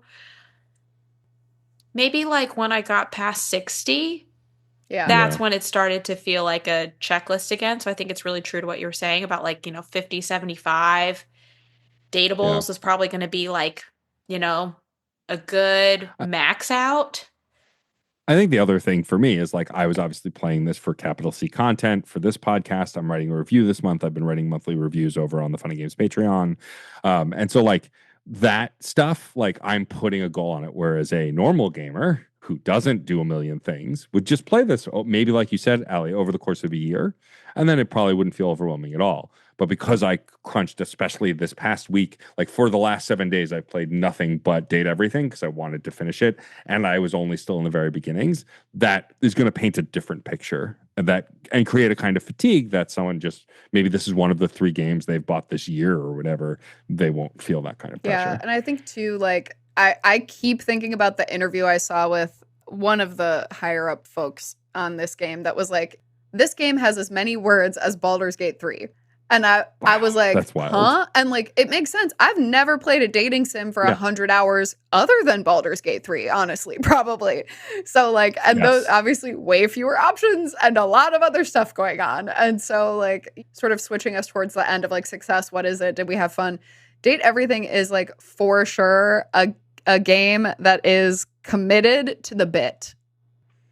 And like that 100%. To me felt like it was like, whether it's the voice acting, whether it's the character design, whether it's the structure, the themes, whatever, they said, we're making 100 objects and that's what we're doing. And we're going to make the plot work and it's going to be hilarious and chaotic and sometimes fall down, but like they committed to the bit. Yeah, I agree. I think that the strengths of this game outweigh the flaws. Like the crashes and the bugs were frustrating.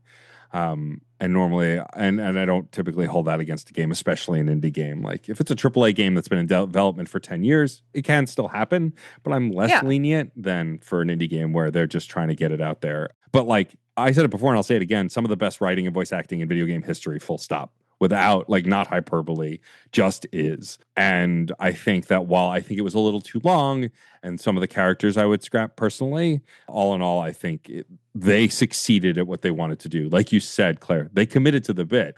I love nothing more than committing to the bit. Yeah. Just be in a Discord with me. And anytime anyone mentions Chrono Trigger or Mass Effect, I use the gif of Big Bird kicking down a door. And I'm like, someone talking about my favorite game of all time? Let's chat. I love committing to the bit. And they definitely did that with this game. Someone who is currently in a Discord server with several other people, all named Meatball Hive Mind. Sometimes you just commit to a bit and that's what happens. And I really feel like this game is that like that power magnified to like a group of people being like, how do we do this thing? Oh my God, what if we did this thing? Wait, what if we actually did this thing? And then it just like grew from there. Yeah. And I think, yes, I had fun. And success is widely varied for this game, I think. Success could be finding your one person that you like and getting love with them. Success could be finding every single ending depending on who you are as a person. I love this game. I haven't finished it. You love it. You're taking your time. I'm really close. I do really love it. And I do think it was helped by taking my time, to Matt's point. Like the fact that I like did a bunch of other things, played a bunch of other games. started and stopped, like allowed myself rest, like helped my experience of it a lot because it definitely was something that I really connected with to the point that like the first time I picked it up, I played for 14 hours straight, which is That insane. is.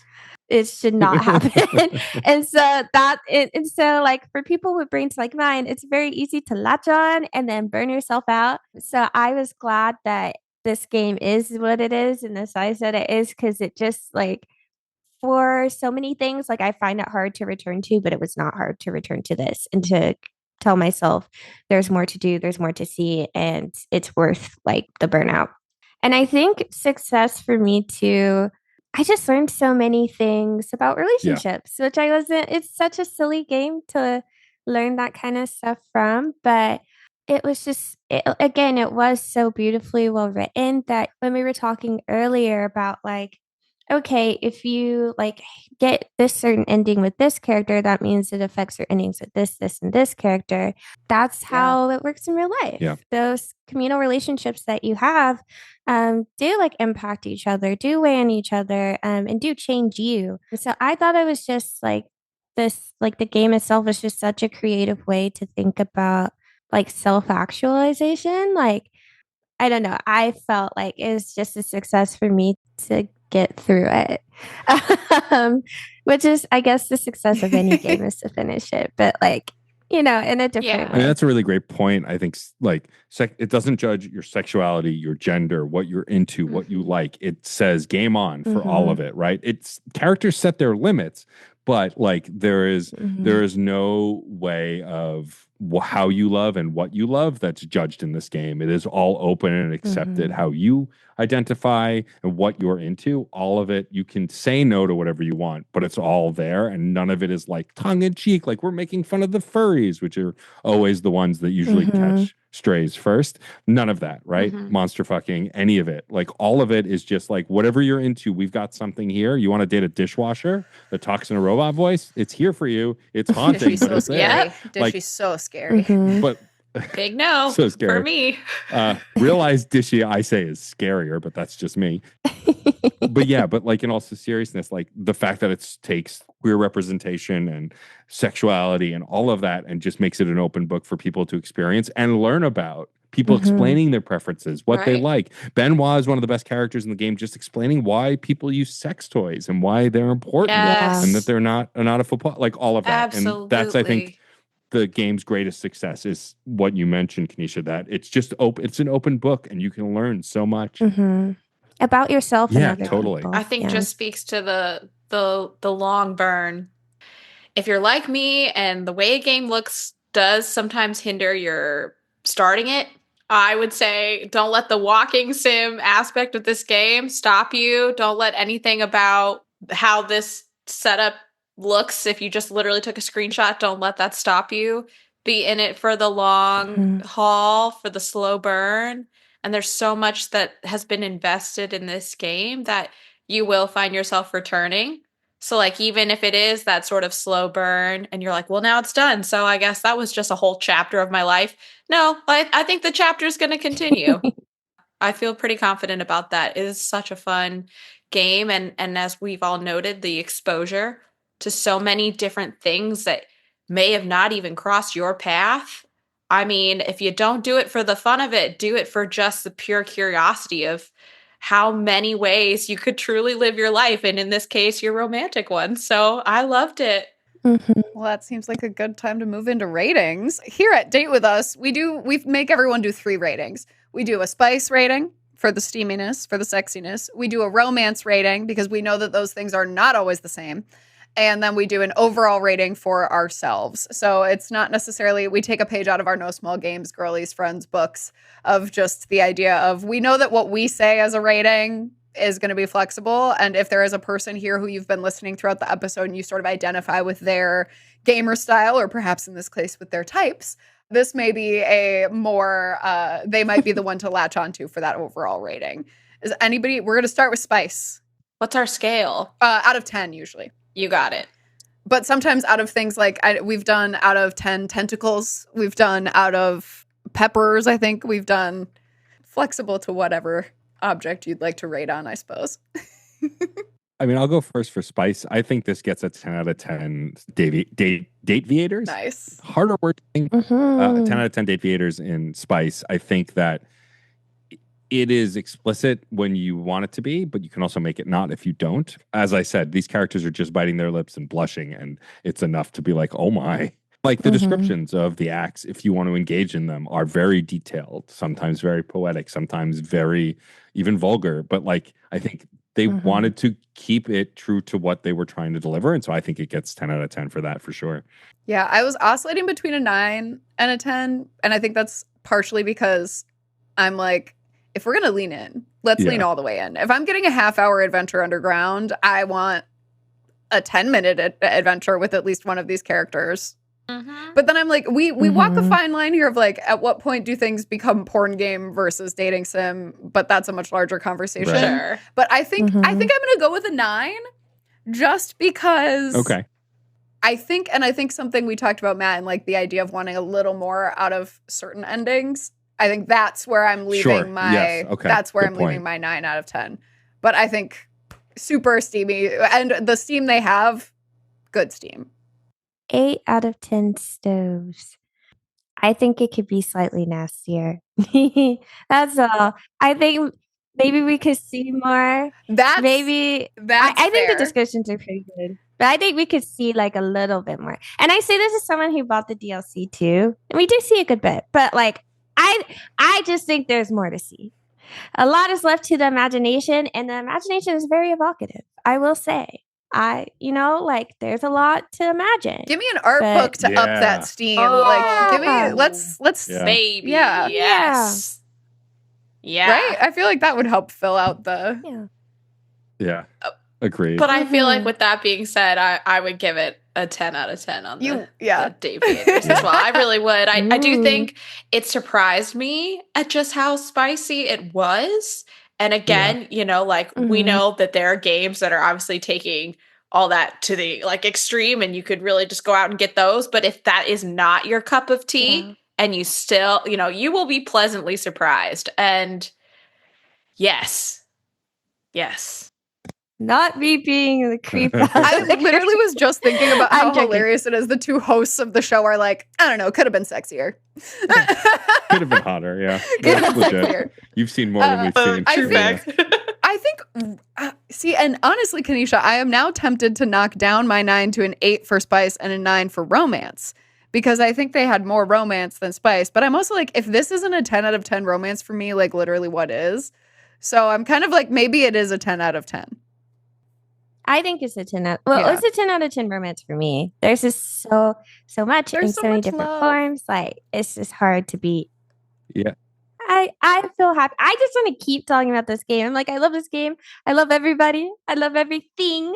Like it's just so good. Yeah. Yeah, it's funny. I'm inclined, based on what you were talking about, Claire, and what we talked about earlier, my romance is knocked down to a 9 because those things related to the endings that we thought they could have Yeah. gone one step further, maybe on a character basis. I think that fits more into Fair. romance Mm. for me.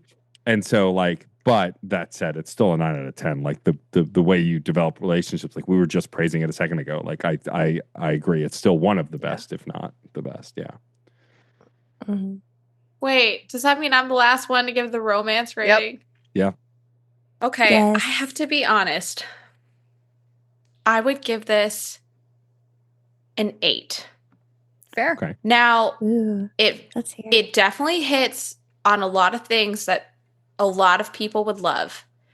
But I have played other dating simulators that have not made me cringe Mm. at some of the dialogue as hard. Sure.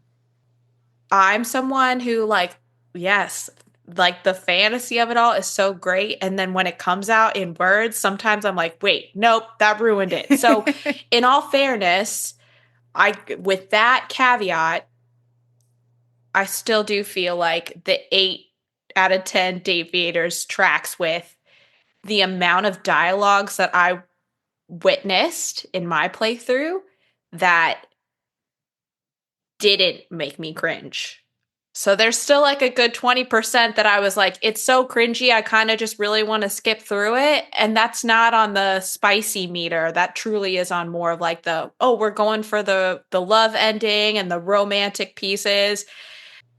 Yeah. I stand by that. I stand by my 8. I wonder if basically my theory is if each of us got to eliminate, like, from your playthrough, if at the top of your playthrough you just cut 20 characters and you just got to send 20 characters aside, or even 30 or 40 and do a playthrough, I wonder if that would like increase everyone's ratings by 1 for every category, just because it's so much easier when a game is so big to be like, these things that I didn't like are there, and also there are all these things I did, but like, yeah, I just wonder about that.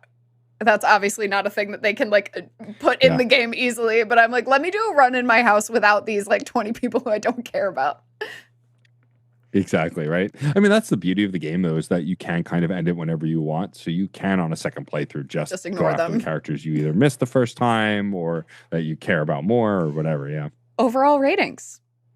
I think that this game gets an even 8 out of 10. I think, which is a good rating for the love of all that is holy. Anything, like, if you're rating a 6 or higher, like, there's something game. worth playing that game for. Like, that's a fine game. 7 to 10, good game. Then 8, great, and so on. Like, it drives me crazy. Like, I played Star Wars Outlaws. I finished at the beginning of this year, which was a new, like, scoundrel game.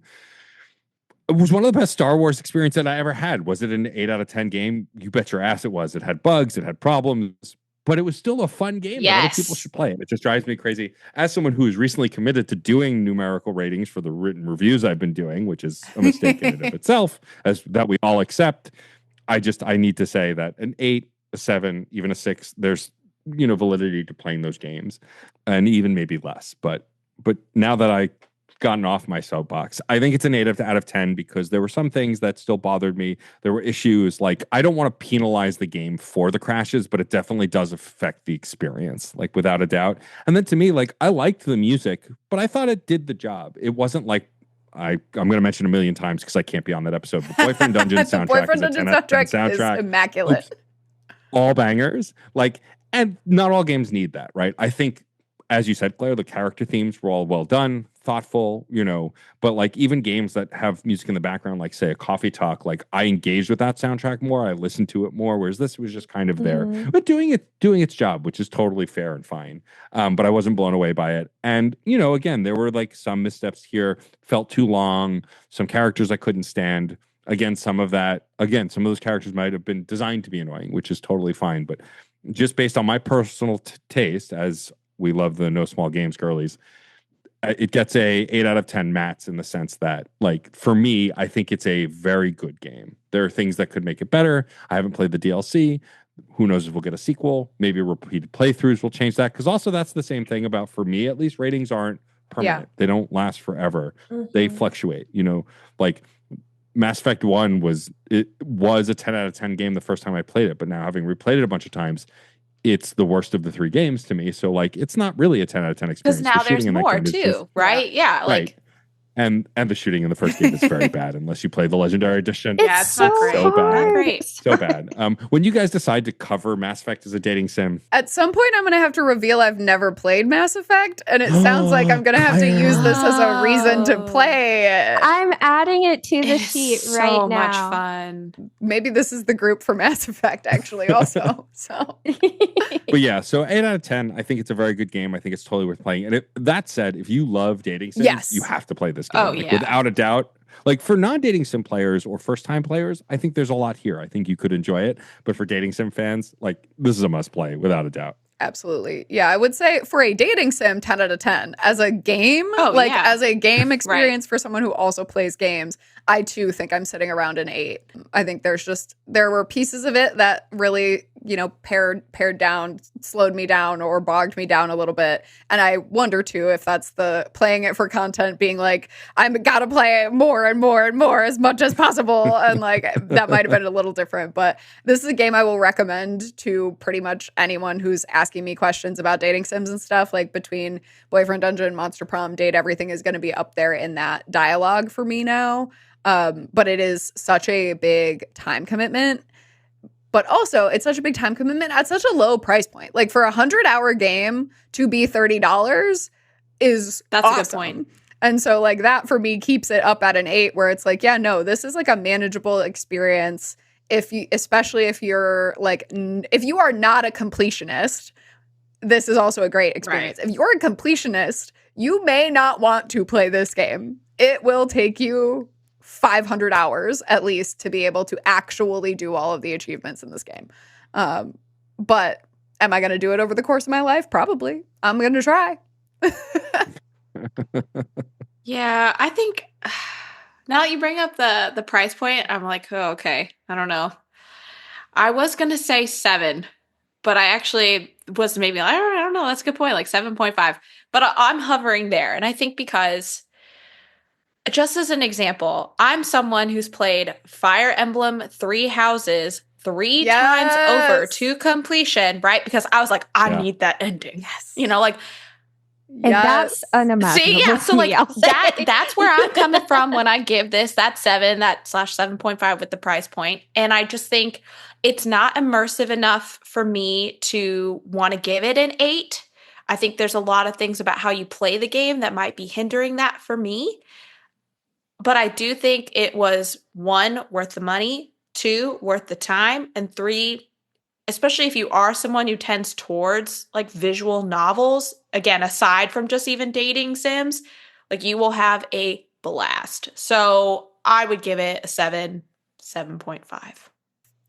Alle, I'm so glad you brought up 3 Houses, because it gives me another opportunity to complain about how Claude is straight, because it is absolutely not Claude real. is a bisexual king. It's crazy that he would not be. Yeah. My husband Claude Like, is a bicon. He looks at you the same way when he dances with you, whether you're male or female. Like it doesn't, like he loves you. Like it's just such a crime. I love Claude. Don't get me started. And I also so like Tali not being bisexual and Mass Effect. Like I could go on forever. Yes. Don't get me started. Yes.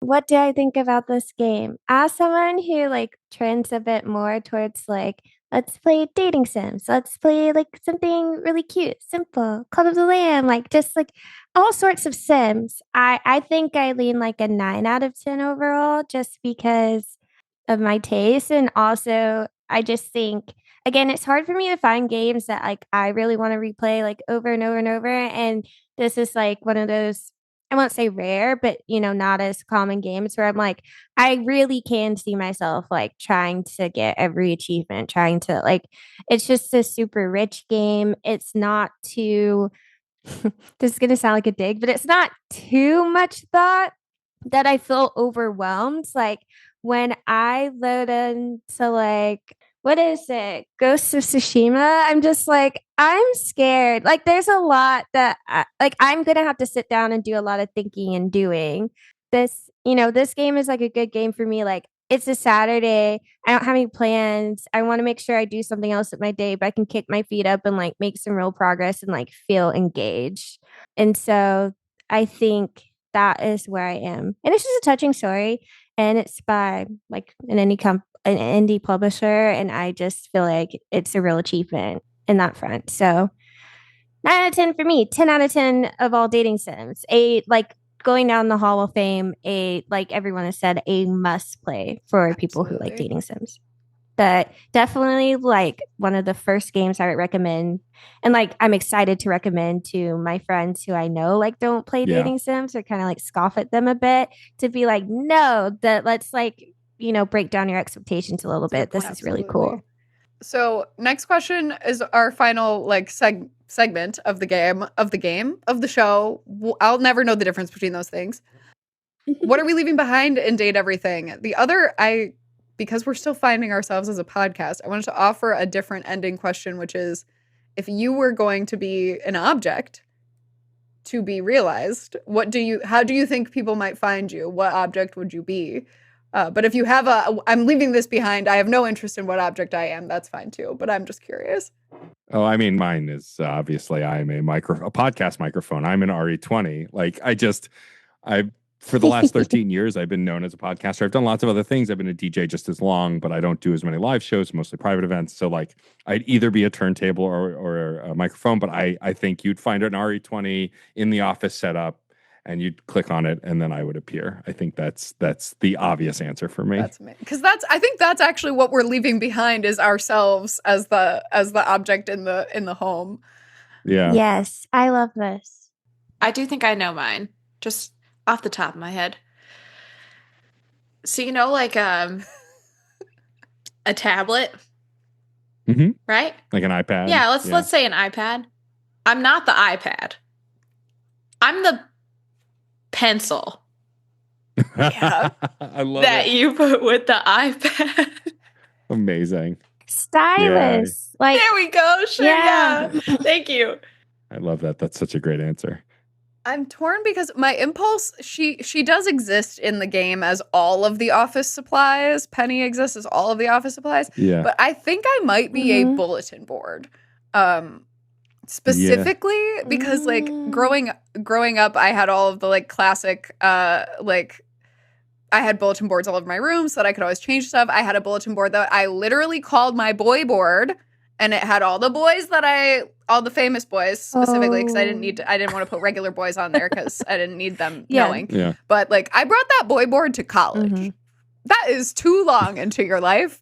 That's kind of I knew what I was about, but like Love it. this room, I can see 3 bulletin boards in this room, and I just think that there's something about like the planner part of Claire and the like chaotic lover girl part of Claire and sentimental part of Claire that sort of Venn diagram over a bulletin board. So I think I'm going with that for today. Yes, absolutely. I would fit into the gym, and that I would be like a pair of ballet slippers, that are a bit worn.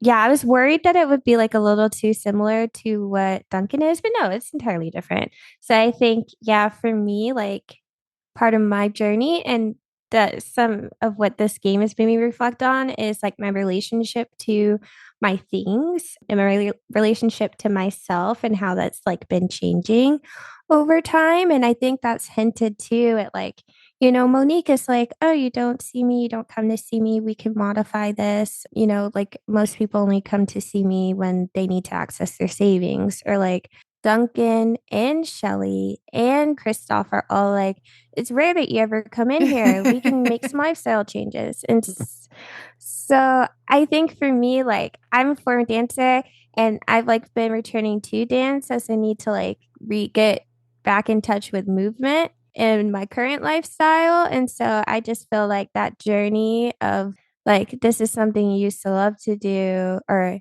used to do. Did you love it? And then how do we reintroduce it because you have new or different needs? I thought would be really nice. So that's what I would be. I think we've added a lot to that home. Yeah, I think so too. DLC, let's go. Well, that is, does anyone have anything else they would like to say? I mean, I feel like we could literally talk about this game for another 3 hours and have more to say. Yes. But I know Kanisha dropping Monique there. I know. I was like, oh my God, we didn't even touch on the money of it all. Yeah. But yeah. So is there anything else that anyone is like feeling like they must add? Otherwise, I'll throw it to our guests for guest plugs. And Allie, I'm going to make you go first because I feel like you're going to be like, I don't have anything to plug. Don't even call me out like that, Claire. Just be like, and Allie was here. Well, someday Allie will plug the first season of the tabletop role-playing game podcast Adventures Uncharted, where Allie will appear. We've recorded 20 episodes and are still our editor is working on them. So it's a whole process. But Allie will be featured in a podcast called Adventures Uncharted, where we play kids on brooms. I plugged for you, Allie. All right, Matt, where can the people find you? I will try and keep this brief. It gets briefer as I start doing less, but I'm still doing a lot. So, hi, I'm Matt, aka Stormageddon. Thank you for having me. This was delightful. I feel like I'm best friends with all of you now, and that's just how it's going to be. We've unlocked friendship. See where it goes from there. For me, I'm first and foremost a podcaster these days. I host 2 podcasts, one called Fun and Games with the incredible Jeff Moonen. The broad pitch for the podcast is it's topic based. We talk about all things from like grinding in video games to the best RPGs to retrospectives on consoles to interviewing indie game devs. We just did a great episode with Dave Proctor of Mighty Yell about Missile Command Delta, which just came out. We have one coming up with from Tyler from Something Classic about a game Quartet, a new indie RPG coming out. tons of stuff like that. And then we have a sub-series within the feed called Side Quests, where a different host talks about a game they love and why they love it. As of when, I think it'll be before this airs, Claire just sent me an episode on Boyfriend Dungeon. Claire is also working on another one. Actually, Kanisha is going to do, I'm going to help Kanisha, but it will be Kanisha's voice for the side quest about Date Everything. Perfect. I love it. And so that is a series where different host talks about a game they love and why they love it for 5 to 15 minutes.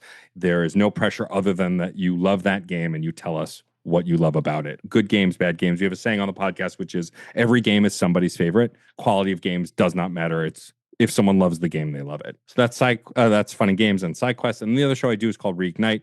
Started as a Mass Effect play-along podcast where me and my co-host, Frankie Badley the Strange, decided to play as Shepard and make choices as if we would make them. So the romance, the life or death situations, all as if we would try it, and then talk about the rationalization about it, exploring those relationships. And I came into my own as a queer person. When I played Mass Effect for the first time, I hadn't yet. And so like revisiting those characters I loved that second time around because I was more in touch with my non-gender, lack of gender, and my sexuality. And so that was really interesting. And then once we finished the trilogy, we went on to Andromeda, which I played for the first time, and my co-host shepherded me through. And then from there moved on to Dragon Age. We're currently playing through Dragon Age 2 as of when we're recording. And we do have plans to, of course, play through all the way through the Veilguard. And then who knows from there? Maybe we'll have another Mass Effect by then. Who knows? So those are my 2 podcasts. If you don't remember anything that I just said, just go to djstormageddon.com. That has my link tree. It has the Patreon for Fun and Games. It has my merch store. It has my Twitch. It has all of my socials. You can find all of the stuff that I do there. They're so cool. Follow them everywhere. We were starstruck when you volunteered to come on the show. So I'm so grateful for how warm and I'm just so grateful for how welcoming, not just you, but like a lot of the indie podcasting community. We've sort of realized that we're becoming a part of a community and are like, whoa, everybody's cool. This is very exciting. So thank you for coming on. Thank you, Allie, for coming on. Thank you all for playing a really big game. Let me just say, while we're doing like this love-a-thon, I'm so glad, Matt, that you said that you felt like we were all best friends, not because after 3 hours, because I was like 30 minutes in, I'm like, we need Matt and Allie here. And, like, I was like, new besties, not only new friend, also fan, like, just so grateful for y'all. I feel like this gets underused, but y'all are so much fun. Yeah. Come on, like, let's just call people fun. Y'all are so much fun. Well, as we like to say here at Day With Us, let's do this again sometime. Let's do this again sometime. Wait, I didn't like that one. Let's do this again sometime. I'm ending the episode with Kanisha going, wait, I didn't like that one. And then the credit music will start. Exactly.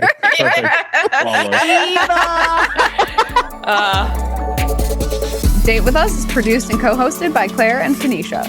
Claire does the editing, and the intro music Glimmer was composed for the show by Jason Duran. Find us on Instagram and Blue Sky as Date With Us Podcast. And don't forget to share, rate, or review the show. Tell your crush about us. We dare you!